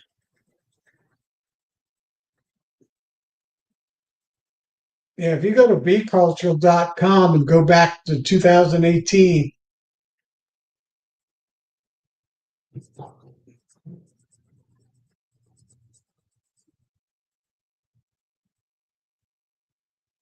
I was trying to present it and my computer just locked up.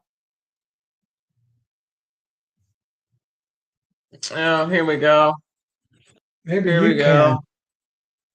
So, are you all right? Well, I went in a different direction while you were going that way. I went this way, so we can circle back.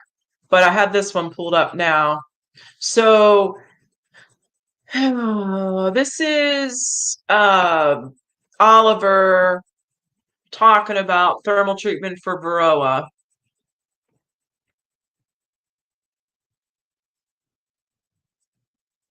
Okay, I'm gonna get a drink of water real quick. I'll be back.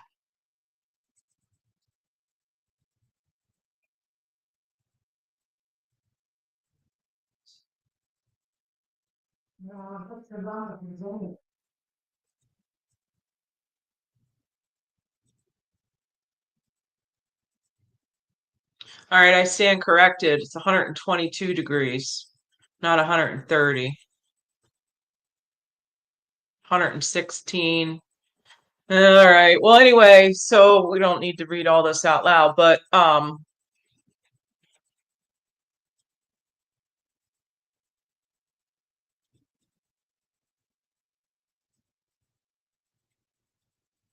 Hey, DC.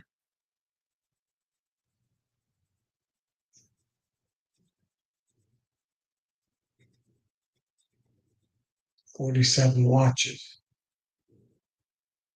see, I can get going into Randy Oliver's. But so, if you want to read more about the thermal treatment for Varroa, it's on Oliver's site here.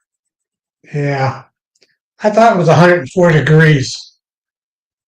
It's It's my saying the brood tolerance. nest can go to 122, but the optimal is 116. Okay. Healing temperatures of 116. But it could go to 122. I thought it was 130. Well, that's kind of splitting hairs at that point, but uh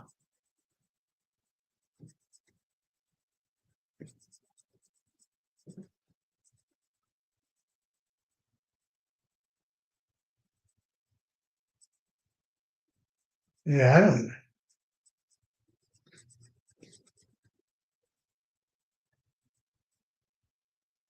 Let me try this again and see if it locks up. what are you trying to do? Share a screen. Oh,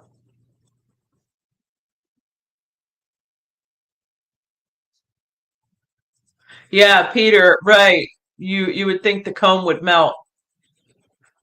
I have Yeah. some in my yard, like when I cut out comb or for whatever reason I have extra comb laying, I have had it pretty much melt just being in the sun.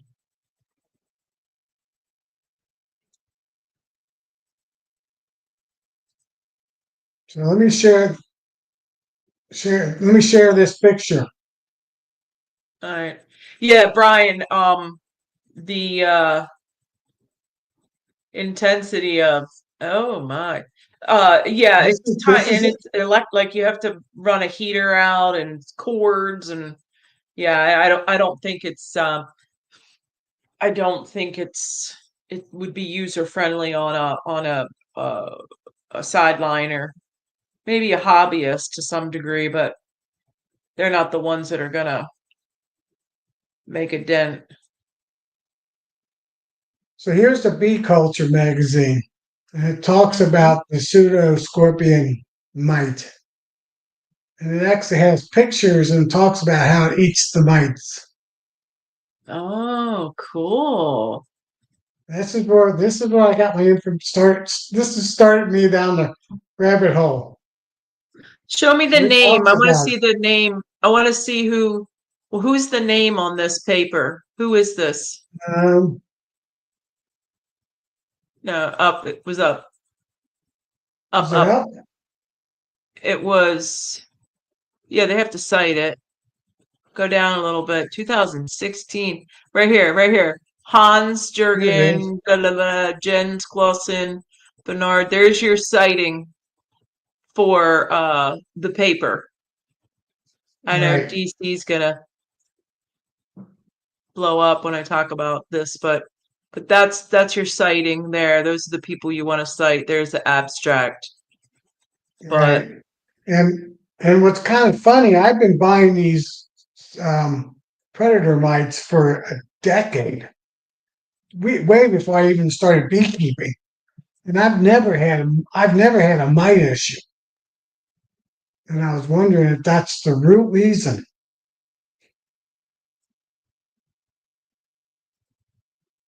And then I learned about this one. So, all right, let me get, what's I the had a, go to the conclusion. Summarize the conclusion quick. let me go down there.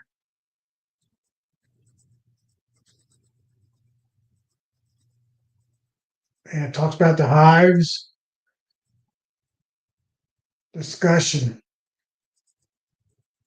Tom, there was a picture, or I mean Todd, there was a picture of the scorpion and it was about 3 times the size of a mite. Check Yeah, me on let me that. go back up to it. It's a Yeah, it big was about mite. 3 times the size. Does that, if that gives you any, there it is. Oh, It's is that big three enough that you times? can see it. You can see them. Yeah. Yeah, and they got a poison in their claw that kills them. That's why they're called a scorpion mite because they got big claws like a scorpion. And where do they live, Tom? Do they live in the colony? Do they live outside on the front porch? Where do these Well, scorpions or predator mites? their natural environment is like they like being in wood piles. So, but I think I've seen them in my hive already, but I can't say for sure because I just learned about this particular mite, last couple of years. I've studied them more this year than any year. Trying to learn Todd, they about were them. on Todd, they're on Amazon. You can buy them on Amazon. So these predator mites, it might give you a But dimension, might get you a little closer to. but they don't sell this particular one because it's so common that if you everybody has them already. But I see. I would I would check on very climates or whatever. But you can actually grow these. You can find these mites and then you can put them in a medium with a little bit of dirt and like a little plastic cup, and then some wood chips in there, and they're reproduced inside of them. There's videos on that. YouTube's on growing pseudoscorpion mites. I've never done that. I've thought about doing that, but I can just make my own environment out by my bees to Oh promote their. boy. Hold on. Look who's here. I guess we'll let I him can't in. figure out how to end this thing. You go over here and say remove. So, Philip. yeah, did you get my text, Nancy? I just texted you 3 pictures. Oh geez. Oh. Yeah, don't say what they are yet. Okay. So I just got a call. I actually had to get off listening to you guys. Somebody called me and said, I have bees on my patio, and I was wondering if you'd come get them. And and I said, and he said, there's just a few, like 3 or 4. And I said, could you send me a picture? You know, and they sent me those pictures. So I don't know if you can show that or not. I don't. Let's see here. Sometimes you can just hold it up to the camera on your Yeah. Here you computer. go. Here you go. Here, I'm gonna make myself. Here we go. Yeah, and I got it. lean it. Yeah, lean it kind of forward, the top down, so it'll. Oops. Yeah, it And came off it's the picture. Here we go. Here we go. These are the bees they wanted me to come get. Now, y'all That was one of beekeepers on here, you know, without it being a clear picture, just being fuzzy, you know what those are. Hold on, let me go to the next one.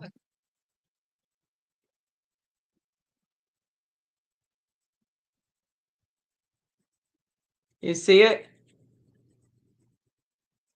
Yeah, that's a lesson for folks out there. To always get a picture. Don't get in your Yeah. car and go Oh, running yeah. over somewhere. Yes, even the exterminators.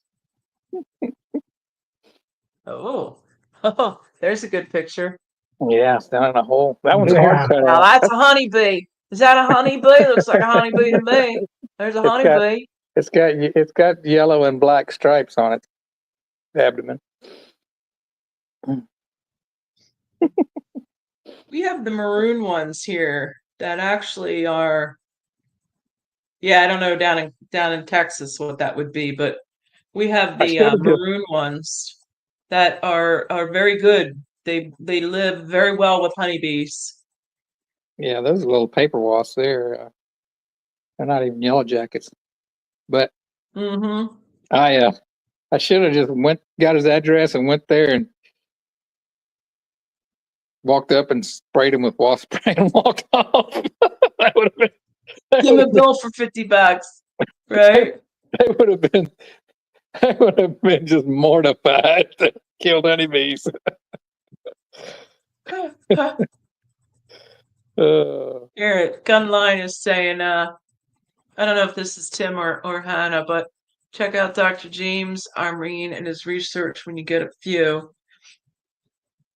Okay. Let me copy that down. All right, I didn't mean to keep the wheels off your show. AMRINE. I thought that would be funny. James and spell it AN what? I. Okay. Who's doctor? AM.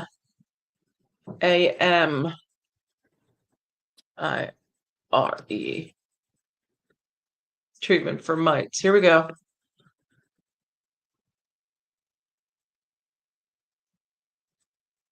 Yeah. Okay. This is a subject about that. I haven't read his article. I have to read that.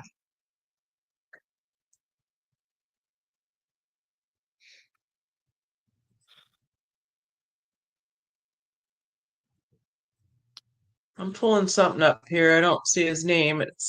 It led me to back to Randy Oliver, Googling that name. I got a study advanced in the study of varroa destructive mite and the Eropophoid mites for over 30 Well, share the years. page. Share the page. Ooh, let me hold on a minute. Do you remember how to do it?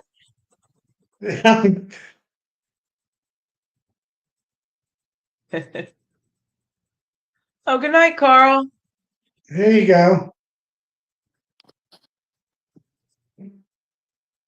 Advanced study of mites. That looks like you, Tom. Yeah. Yeah, I guess it's a distant cousin. Huh. Yeah, I pre. Well, it's right here in Marion, Ohio. He grew up. Columbus, Ohio University. So what's his He's- what's just summarize it in a sentence or two. What's he talk about? I don't know yet. There's a picture of his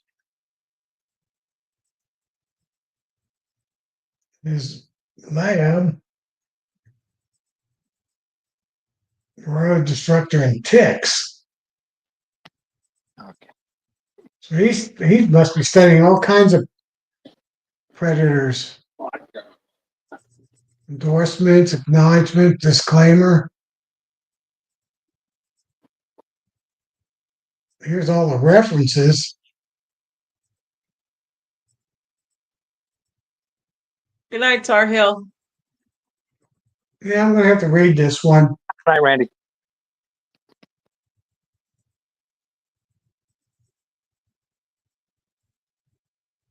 So I'll have to read it. Yeah, we'll have to hear about your oil hive there. Oh Yeah. man, I'm such an idiot. Philip.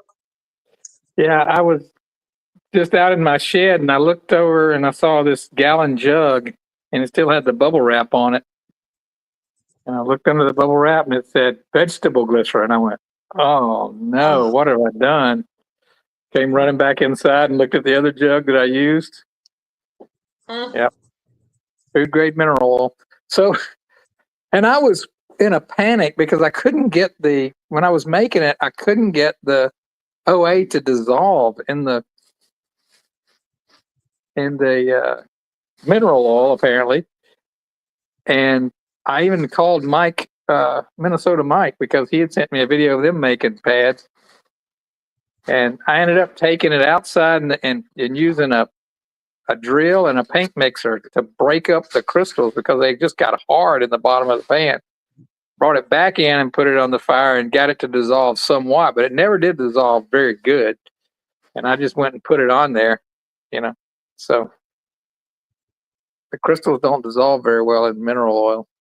That's all I can tell you. Well, yeah, no, right. I felt like such an idiot. But, you can't share your stupidity. What's the point? Stuff happens, Phil. How many hives did you put it on again? How many hives? It's all of them out at Crossroads except one. One of them was so big, it got dark and I chickened out because they were stinging me. But here, let me show you the two jugs. Maybe I can get some sympathy out of this crowd. I probably won't get any sympathy. But we'll pretend. We'll pretend. Let's see. Let me turn the. Hey, drop time. Nice to have you. Hey, Chris. Hope everything's going good. Hope your health is hanging in there. Good. Oh, wow. Okay. So anyway, yeah, this is what I went and found, and it still had the bubble wrap on it. And it's completely full of vegetable glycerin. And I didn't realize I didn't realize I'd bought this mineral oil. I bought it to make that what is it? Stuff you put in your hands, like a hand lotion bar. Yeah, right. So that's what I bought it for, and I just forgot that I bought it. So I just thought I had a gallon of glycerin sitting there. But that's the difference in the labels. But yeah, I used yeah, I could see how you would do that hastily, like you could, but that's probably it's probably not going to do anything, right? I mean, Yeah, it just depends on if it got on them. I mean, you wonder. I wonder if how they're dealing with it. Now, one thing that I did notice, and I don't know if it'll be the same with the glycerin, but my pads were like tearing real bad. It was hard to pull them apart without them tearing. So, and I used the Swedish towels, but they're on a roll. They're not stacked. So I wanted the ones that were natural. They look just like regular paper towels here. right. They're super thin, dry, but man, they swell up to about 1/8 thick when they get the liquid on them. So, oh, well. Now, will the bees be walking over them and getting the oil stuck on their Oh yeah, pads? I've got them on top of the brood nest, on top of the frame, just sitting horizontally. Yeah. And then I put a shim because I didn't want them touching my queen excluders. Put a 3/4 inch shim, and then I put the honey seekers back on the top there that are out there. So. Yeah, yeah. I'll be getting them off. I was going to go Thursday, but Friday we're going to have of course, it's a holiday, and also it's going to be nice weather. It's not even going to it's not supposed to get to 90 degrees on Friday, which is crazy cool for us. I wonder what it's going to be here. Yeah, that'll be interesting to see what happens. I'm hoping for you that they just steer clear of it. You know, I hope that they so too. just or maybe they'll just drag it out. I started just run out there yesterday evening, but it was super hot. And they'd been on there since Thursday, so that'd been like 4 days. I was like, well, a couple more days. And I have a little bit of oxalic here, but it's not enough to make another batch. And I had already ordered another 10-pound bag of oxalic. It'll be here tomorrow if Amazon hadn't lied to me. And the main thing, Philip, it might help you with mites. The bees will be so slippery they won't be able to grab on. That's true. When you think about it, mineral oil and vegetable glycerin aren't too far off as far as texture. They're both kind of thick liquid, So Right. I'm still trying to make myself feel better about being such an idiot. Well, I mean, yeah, you got to make yourself feel better at all costs, but I think you're going to be okay. Like just talking through it now. I mean, I think it could have been, you could have grabbed something worse. Yeah. Yeah. I don't think mineral oil is going to hurt them one bit.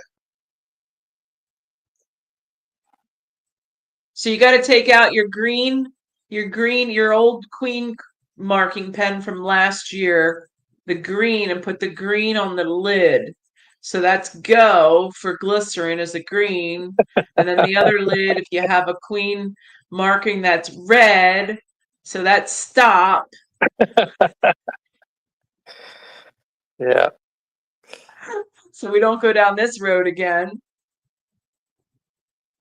Yeah, I was not planning on going back out there for another couple of weeks, but yeah, I need to go out there and get these. I need to go out there just for my own sanity, just to see. Yeah. Ease your mind.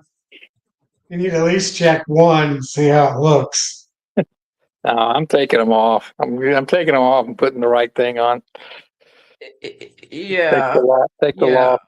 It's like probably $20 or $30 worth of stuff. Yeah, it's supposed to be 83 and sunny on Friday here. So that's nice. Yeah, I think we're 88. That's our Thursday, 84. It's going down to 65, 62, something like that. Well, yeah, we're low. We're supposed to be low 90s all week, starting tomorrow. But that'll be nice. That's why I'm pulling all the honey. Talk about a formic window. Right there's a formic window. If you put it on at sunset on Thursday, it's going down to 62. Now this is in my area, obviously. So here's a formic window for you. Thursday at sunset, you could put formic on. It's going down to 62. Friday, it's going to 83 during the day, 59 at night. Saturday, 83 during the day, 65 at night. So you have your first 3 days of flash under 85 degrees. There's a formic window. You can always find it. I've always found it. Not that I'm not going to do it, but there, if say you were taking your Can you put honey that off, on? Yeah, can you put that on with honey on? I don't think you're supposed to, are you? you can. Yes, formic you Okay. can. But Okay. but say you're, say you are taking your honey off July 4th, and then you would do formic right then, you would have a window for formic. You wouldn't I have to wait till. yeah, I don't have that Nancy, opportunity. that's if the forecast is correct. Do you know how correct forecasts are? Well, I also think that once you take your honey supers off, those bees are either not in the hive or they're super crammed in the hive, unless you put some empty supers on there. Well, you do. So part of the label for formic is to put an extra box on top, whatever that box is, for them to go up in there to get away from the brood nest. They're either going to go outside or they're going to go up. So yes, but just as a sidebar, 83, they're gonna keep that colony at where it needs to be. I mean, a couple degrees isn't going to really matter that much.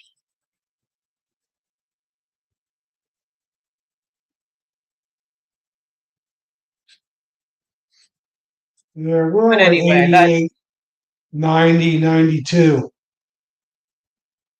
yeah, so you wouldn't have that window, but you can find a window if you would, I got to find a window here soon.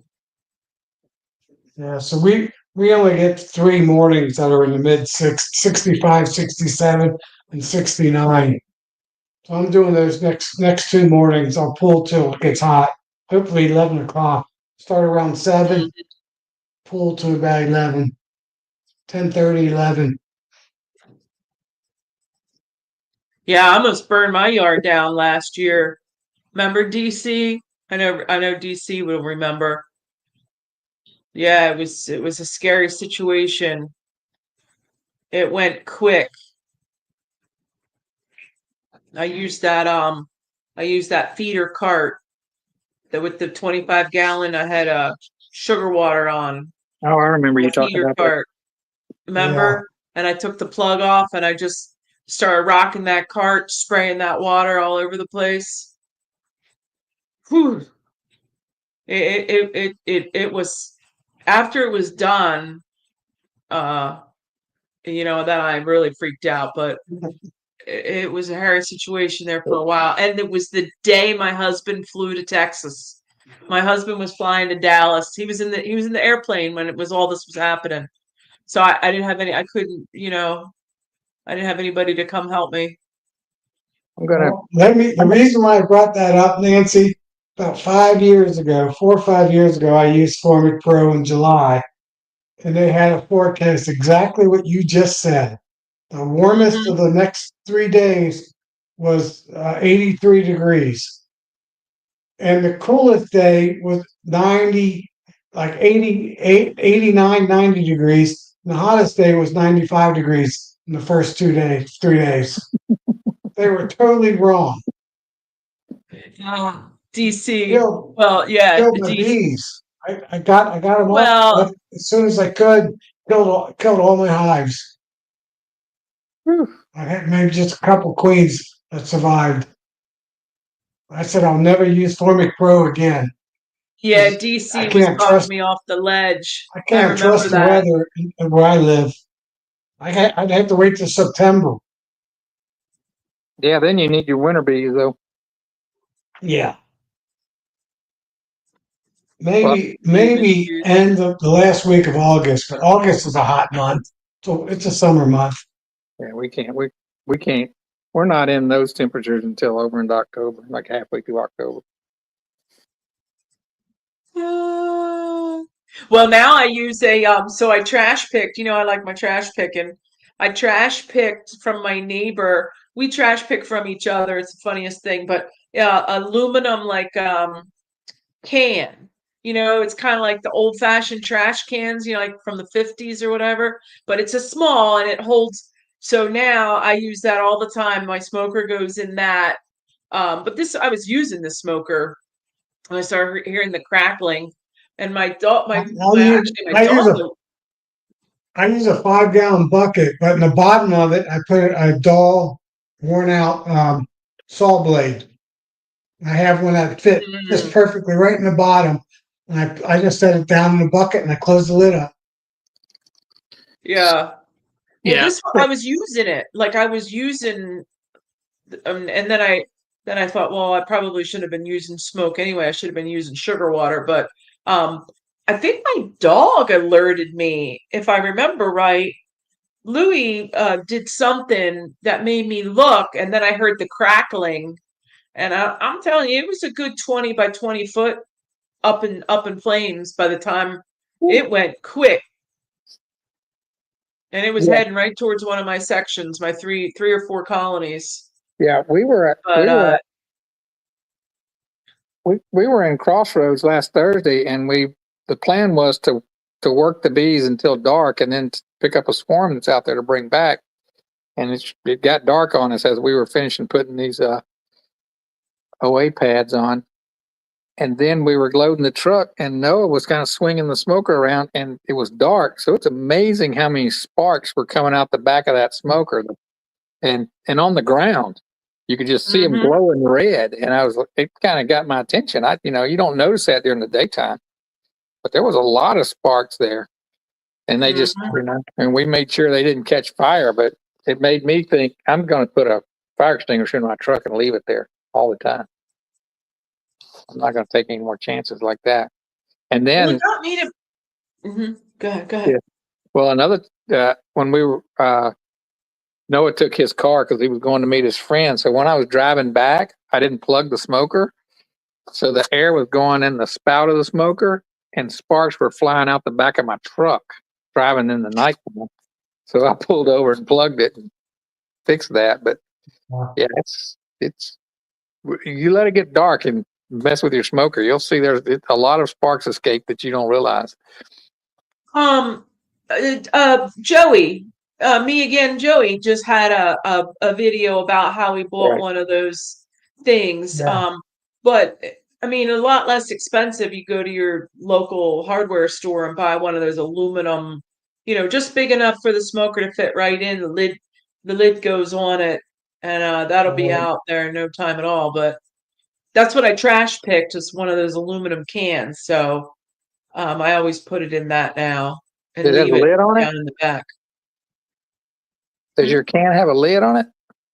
Yes, but it's not real tight. Like it's not airtight or watertight, but it'll keep it from it'll keep the air from, like, when you're driving down the road in your truck, it'll keep the air from firing the smoker back up.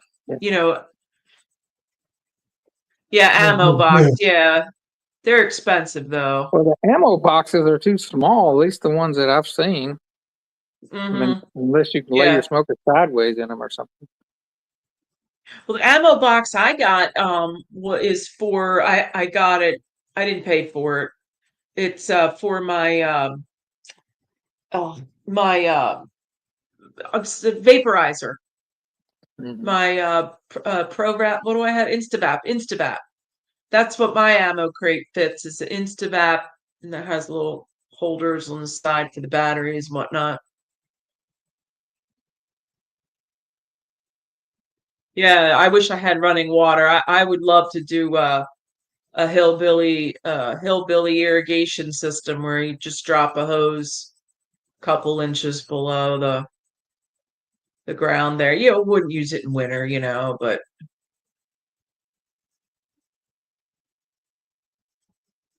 oh yeah, DC, yeah.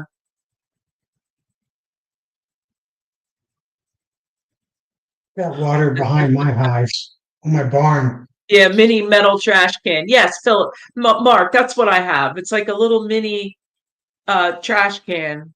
Oh, kind of exactly. like the little pop-up lids on them. Yeah, Gotcha. like back in the trash cans used to Yeah, I have back remember. in the Yeah. 60s or whatever. They're but little that fits. It just fits the smoker. Fits right in there, perfect. Yeah, I'll have to keep an eye out for something like that. That's a good idea.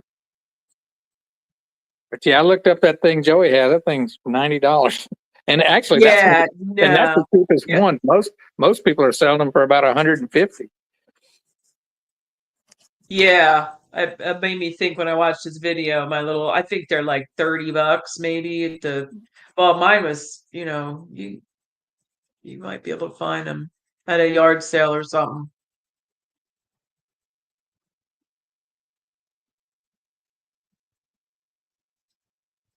Yeah,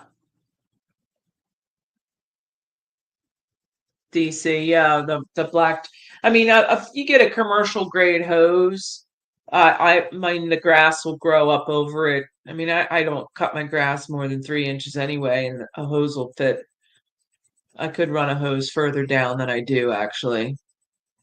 Yeah. Yes, the trash can Oscar the Grouch lives in. Yes. Gallon galvanized pail.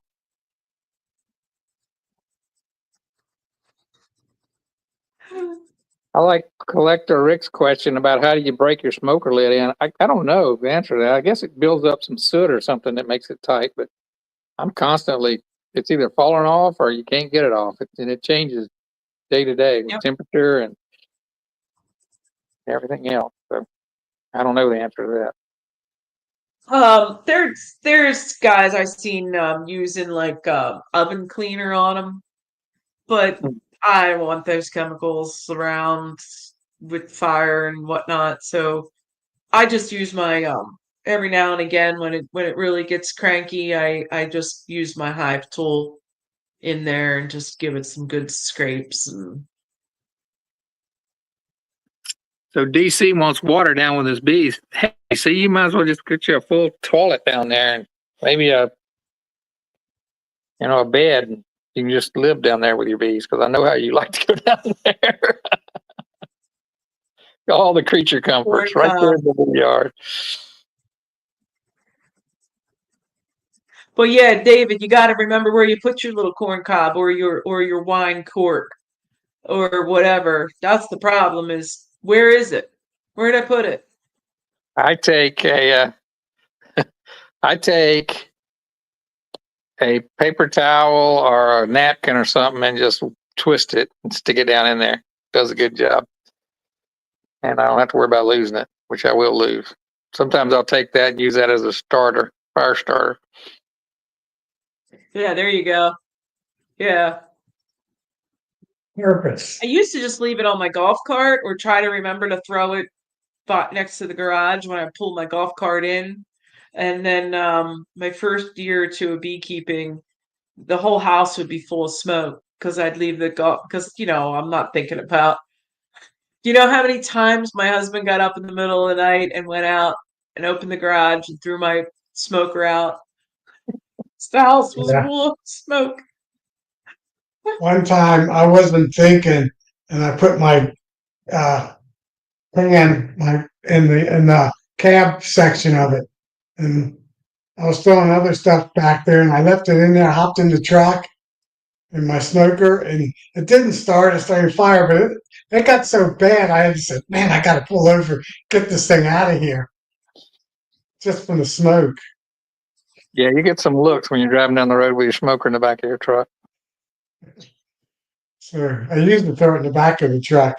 I bring a 5 gallon. I put my 5 gallon bucket with a saw blade down the bottom of it for it to sit on. It's a good idea if you have, an extra saw blade, right? Right. Yeah.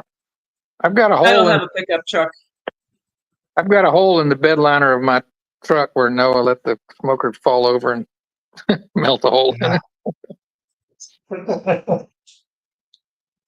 Now you can use Yeah, I those don't have a pickup truck smokeless anymore, smokers. so Don't have those issues. The new ones that use the chemical smoke. oh yeah, my buddy My buddy Papers. that runs a lot of Apiary hives, that queen breeder buddy of mine, he got the smoker that is kind of like a lighter, like it Yeah. doesn't actually have fire or something. It's a, you know, and then I don't think he really uses it. It's expensive, but I don't think he Yeah. really uses it anymore. There's I don't another know one if that's he got uses a it really at gun that all. looks more like a pistol, handgun. Mhm. Mm-hmm. I think Todd has one. Loma Vista. He got one. Oh yeah, I think Brian does too. I think Yeah, I Brian think you're does right. too. But all right, Tom, it's 20 after and I don't want to be up all night. So I'm supposed to have a live tomorrow, like Wednesday night. So I don't know if nobody has anything else to do, I guess we'll go and do this all again tomorrow night, find something to talk about. Yeah, I'll jump on with But you like last week. yeah, I yeah. I just started doing Tuesdays because Bob wasn't, and I was gonna let him do Not them, the but soulless. he Yeah, doesn't do there it them is. anymore. Drop time. Drop time. You're right. That's what it was. Yeah, Apis that's it. solace smoker. Yeah, yeah. I think once more people doing it, I mean, vapor been around for years now, and all they're doing is finding a way to push air through a vapor.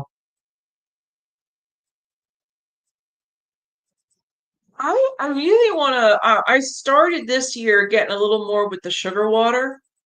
And now that we going into dearth and whatnot, I probably will go back. But my issue was, and I think I resolved. I was using too much sugar in my water. You know what I mean? And it was clogging up. So I'd be out there and then it'd be like, it's not like a smoker where you can relight it. You have to take it apart, put it in water.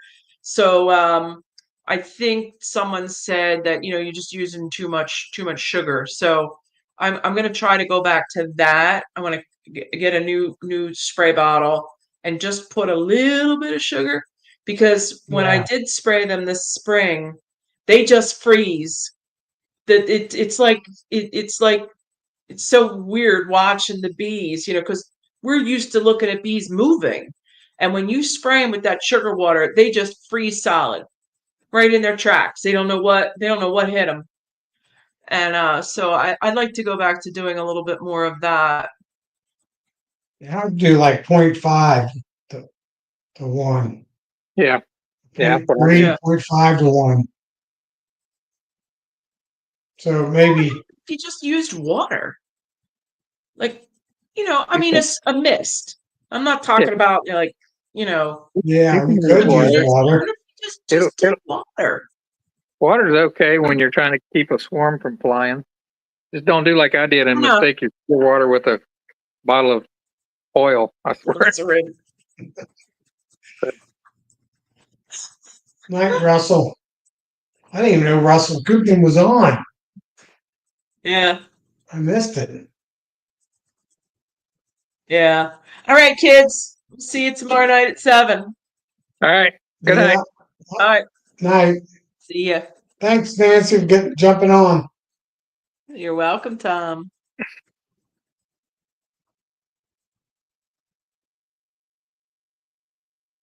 All All right. right, Mr. Mineral World Man. It's like the second. But I don't know if you heard. I went on somebody's chat and admitted that I squirted a swarm hanging in a tree with oil that was in a spray bottle. I thought it was sugar water, and I was spraying them with vegetable oil. That did kill the bees immediately. Did it? Yeah. Yeah, I'm getting to be good at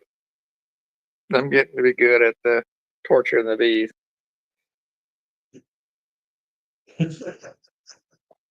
That's all those things, right? Don't mess with me. Yeah. But So I got a busy morning tomorrow, and hopefully I can get through 11 hives. That's my goal. I'm kind of that swarm we brought back. I've been forgetting. It's been in that swarm box for over a month. Oh, I don't think I put any frames in the bottom of it. I think there might be some extra comb to deal with. yep. I need to get out and deal with that thing, and I need to get in there and get ready for market this weekend too. You got some rubber bands to rubber band up some comb. Yeah, I do. I even ordered those 7-inch ones off of Joey's website with his link. I can do it the Go right way. diagonal. Yeah, Right. but That's cool. they're still in the swarm trap. I just brought it and set it down in my yard. Right. Deal with it later. Yeah. I'm done. I only got one swarm trap left out, and that's at my brother's farm. How'd you And do on I, swarms? it's an hour drive, and I don't go out. I haven't been out there in a while. Did you catch some swarms this year? Yeah, I caught 3 of them at his place. I put out 10. I put out 10 traps, and I think all but one caught bees. But one trap at my brother's farm caught 2 bees, two swarms. Yeah. Can't remember how many I put out. I put out 3 around here, and none of them had caught. Then I put 4 out at Crossroads, and one of those caught. And I put 10 to 12 out at the farm, and all but one of those caught. So I ended up with Yeah. 12 total. Yeah. So I think I ended up with 10. But next year, I'm only going to put 4 traps at my brother's farm, and that's it. Oh, really? I mean, I think so. I'm Maybe thinking one at my about it. friend's house. I've been wanting to put up like 20 out at the farm because it's almost 100% every year out there. And I'm like, how many can I put out to where it won't be 100%? Right. My Because I usually brother's I put up place 10. is 100%. There's like the second or third weekend in April that I can go out there and almost guarantee that every trap I set has a swarm in it. And Right. this year I don't think it was mine because I did some swarm prevention early on, Right. and I didn't see any marked queens in my swarm trap. So I think You mentioned something. This was the first year ever beekeeping. I did not have a swarm fly in. I always usually have one fly in for one of my neighbors, beekeepers, but I guess they're doing a better job. I didn't get any of their bees. there are some bees. There's probably half a dozen hives on the next lot over from my Crossroads hive, and I expected that's why I put 4 traps out there thinking they would cover mine and maybe theirs. I don't know where my swarm came from. It was also an Yeah. unmarked queen, so it wasn't very likely mine. Down on the Ohio River, there's an old town called Sailor Park, and all the trees there are 100, 200 years old. Um, and there's a lot of feral hives all over that area.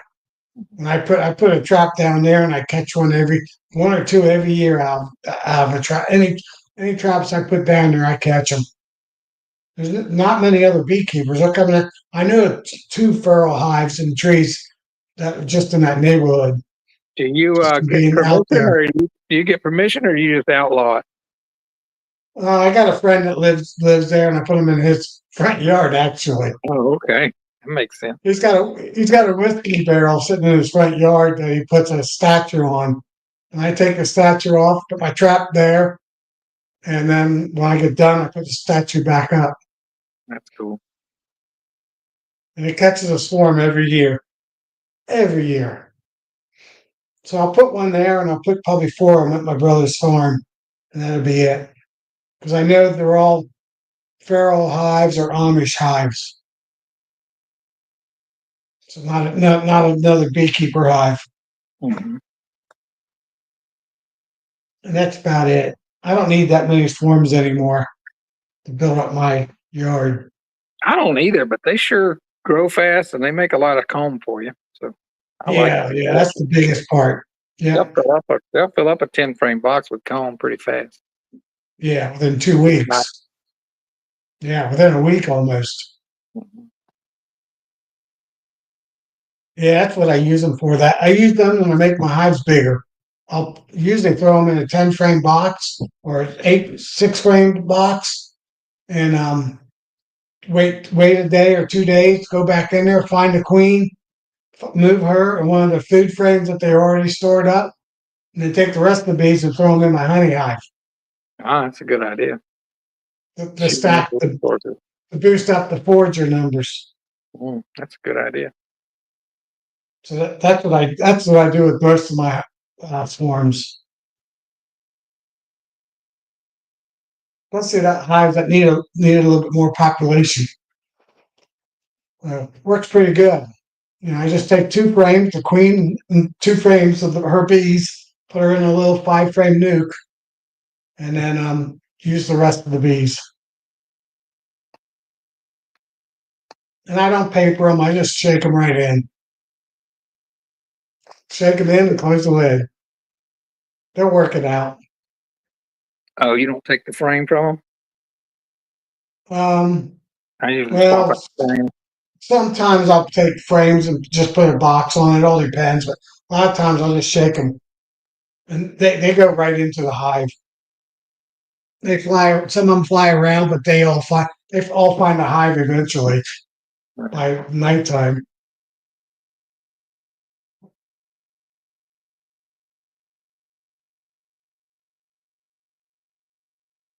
Yeah, it's David Hughes. That's an interesting one.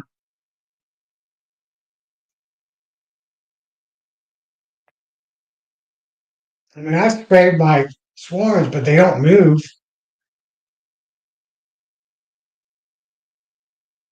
I've used that technique, David.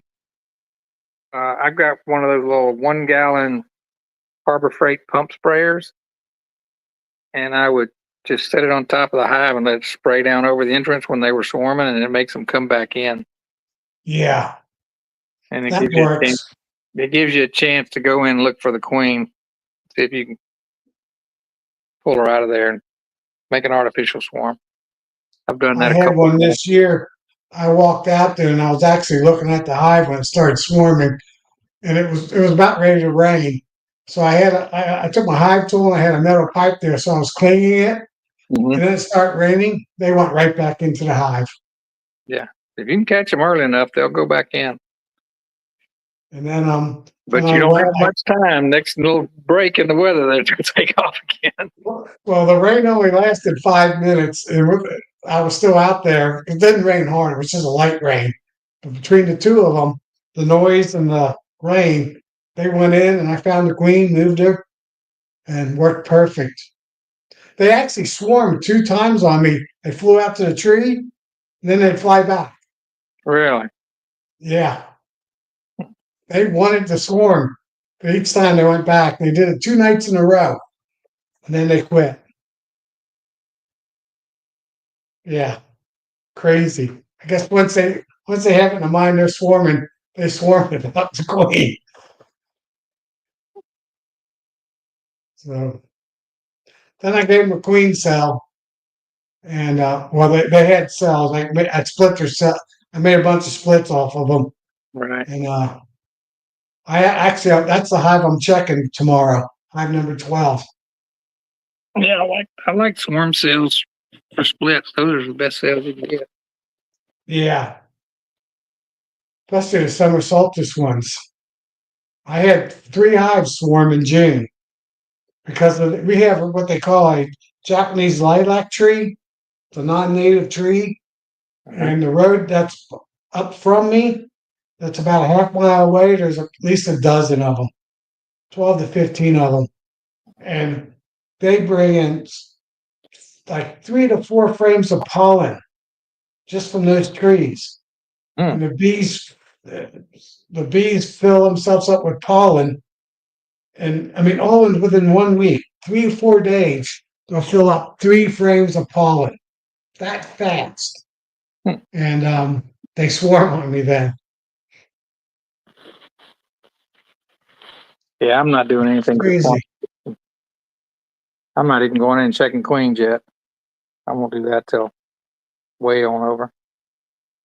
Yeah, actually, probably in about a month, summertime in late July, I'll be going through my 6x6s. They're all brand new queens. We'll be marking them and clipping their wings. Part of that management so they don't swarm.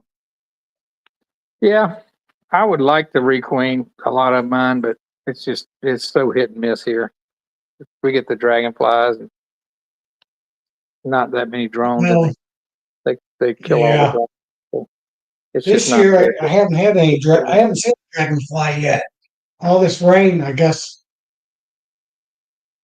slowed them down. Oh no, there we have a bunch. So I usually have pretty many of them. I got rid of my garden pond a few years ago. That helped a lot, getting Mhm. rid of them. Filled it in. Yeah, several of my yards, a couple of my yards are right by ponds. So there's a lot of them. Right. So now my top field's mostly clover and dead grass. So I don't think the dragonflies like that environment. Mhm. That's why I used to have a lot of them up on my top field. Knock on wood, I haven't seen any this year. Well, I've gotten 9 out of 12 so far out of my 6x6s. So that's not Yeah, bad. Good. yeah, that's real good for this time of year for I sure. mean, and That's actually, better than my spring this year. It was a bad year for queen mating for me. yeah, I had a bad spring too. It was only like 50, 60%. So this summer it's been Yeah, better. that's about That's what I because it was. rained. It rained too much. The queens didn't get out or they got flooded or something.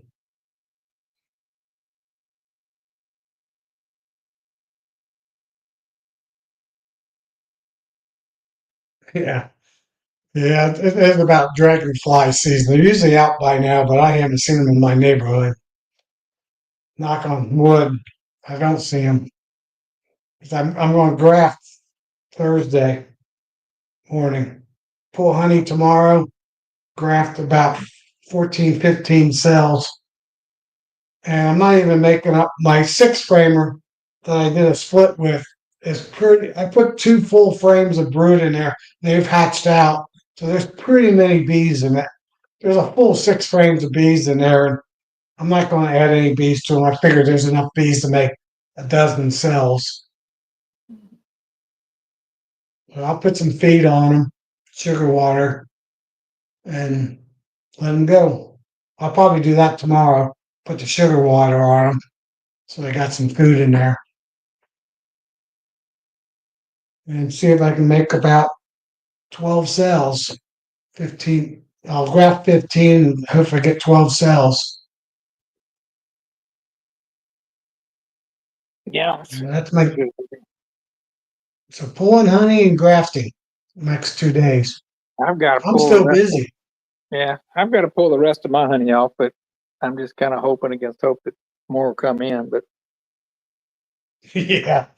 Well, I'm putting a super back on them with no queen excluder, just putting it on top. oh, See really? if put any on it. When I'm putting my supers back on, even if I'm just putting the OA pads on, I'm not leaving the gap like I had before because I'm starting to worry about the robbing. So I'm lining them back up. Right. Right. There's some honey in some of them. It wasn't enough to pull, so I might get another 100 or 200 pounds. We'll see. Well, I've had such a bad year. I'm pulling everything I can get. Oh, I am too. So even if Oh, it's got just a little bit on it, one side or a quarter of it capped, I'm pulling it. yeah, I know what you mean. Um, all right. Well, I'm gonna get in here and put some shrink wrap on some of these bottles to get ready for this market this weekend. All right. I'll be So here before thanks, we Phil, start. for hopping on. No problem. Yeah, I'm going Enjoy to it. end this probably in about 10 or 15 minutes. I usually only go to 10. That's 3 hours because I start at Yeah, 7 Eastern time. Yeah, that's a lot. I can't tell how many people are still in here because I'm on the StreamYard side. Well, I had YouTube up. I don't have it up anymore. I must have closed it. Let me see how many people want it.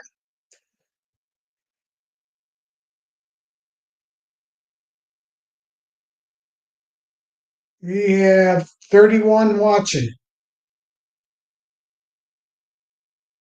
So we still got, at the highest I saw was 33. So we Okay, still got most people on. that's cool. I got 27 likes out of 30 watching. So that's pretty good. That is good. I'm not sure if I've liked yet. I'll have to go back out and like it. I guess Sure. I guess people like us. I'm going to take credit for all that. It wasn't Yeah, Nancy. I understand. Yeah, that way. We'll see if she's still listening. Hey James. He said he's late. Yeah, he's late, but that's all right. Better late than not being better late than nothing or something like that. There's some saying. I remember it. Yeah. And I think I'm about done. I mean, I'm going, like I said, I'm going to graft 14, 15 cells and throw them in my 6 framer. That's got it fair. I wouldn't say it's packed. I wouldn't put many more cells in that because they won't make it. Better late than never. There you go. That's the phrase. Hey, Brent. I don't think I know you. First, have you been on before? You see, you see Clay's telling tall tales in there in the chats. That was funny. Clay's a funny guy. I got to meet him um, this year, and we were at the same hotel, and it seemed like every time we always cross paths out in the lobby. We had a blast jerking around, especially when he got a flat tire. So, oh, I have. Okay, Brett. I just don't remember. Hey, Lee, I'm wearing your hat today. Give me a little advertisement. I can't tell if it's Lee saying hello or if he's saying good night. Well, I don't think he's been on, so I think he's saying hello. Yeah, he's been working. Well, I think he was on vacation this week, but he's been working 5/10s. That's what he told me last week, and he has this week off, if I remember right.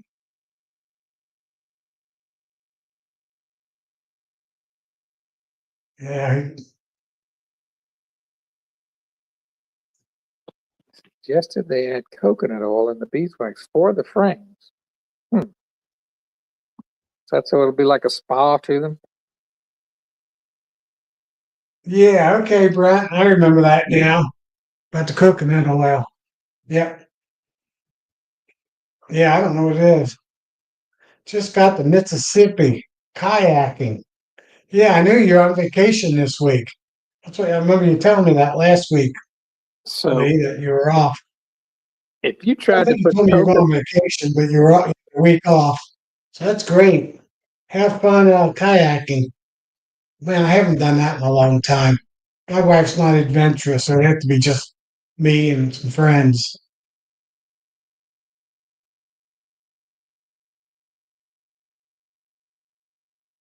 now see, now Clay's not telling a story now about honey. Yeah, capped honey can be too wet. I've had that problem. Uh, Yeah. if I put coconut oil in my wax and put it on the frames, it all end up in the bottom of the hive. That coconut oil has such a low melting point, and it gets so hot here. I was talking about, I bought some acorn plastic foundations um, from Bill, Shenandoah Bees at Nobby this winter, Yeah, this year. And I've never had frames built out as fast as these frames get built out. And I was wondering the frames got a weird smell to them.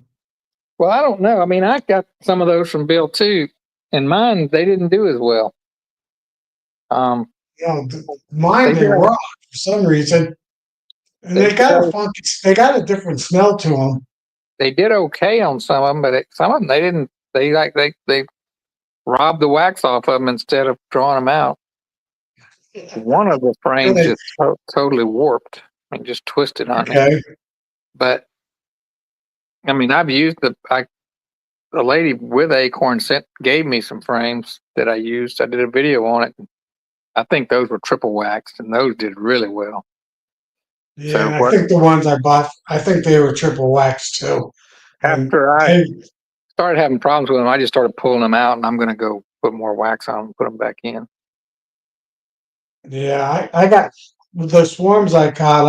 I started putting his frames in there. I'd check them 5 or 6 days later, and they got everyone started. Did you All 10 of them. Did you do the all plastic ones, or were they wooden with plastic? All plastic. Okay, that's what I have. That's what I got from him. Yeah. The black ones. Mm-hmm. Yeah. I brought it up because I didn't know if it was just because I got lucky and got them on the swarms up fast enough, but they do have a strong odor to them. So I was wondering if they mix some oil or something that went with the beeswax.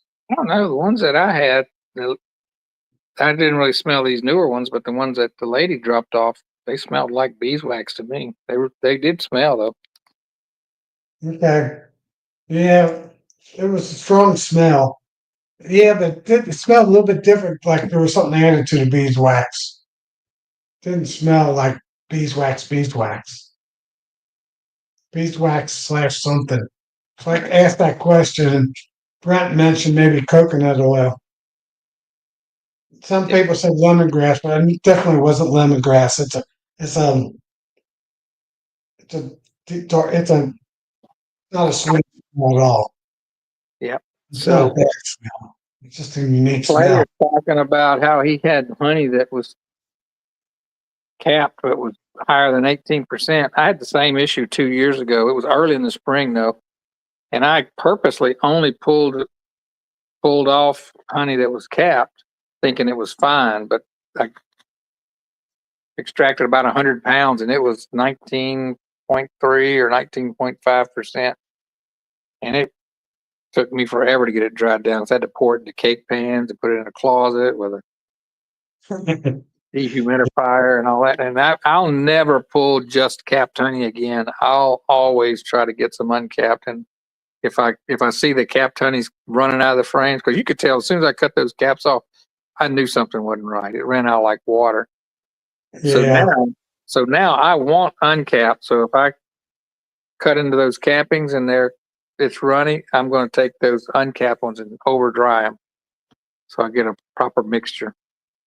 You can see the difference of dry, low humidity uncapped honey versus wet honey. It's got a different gleam sheen to them. Yeah. Yeah.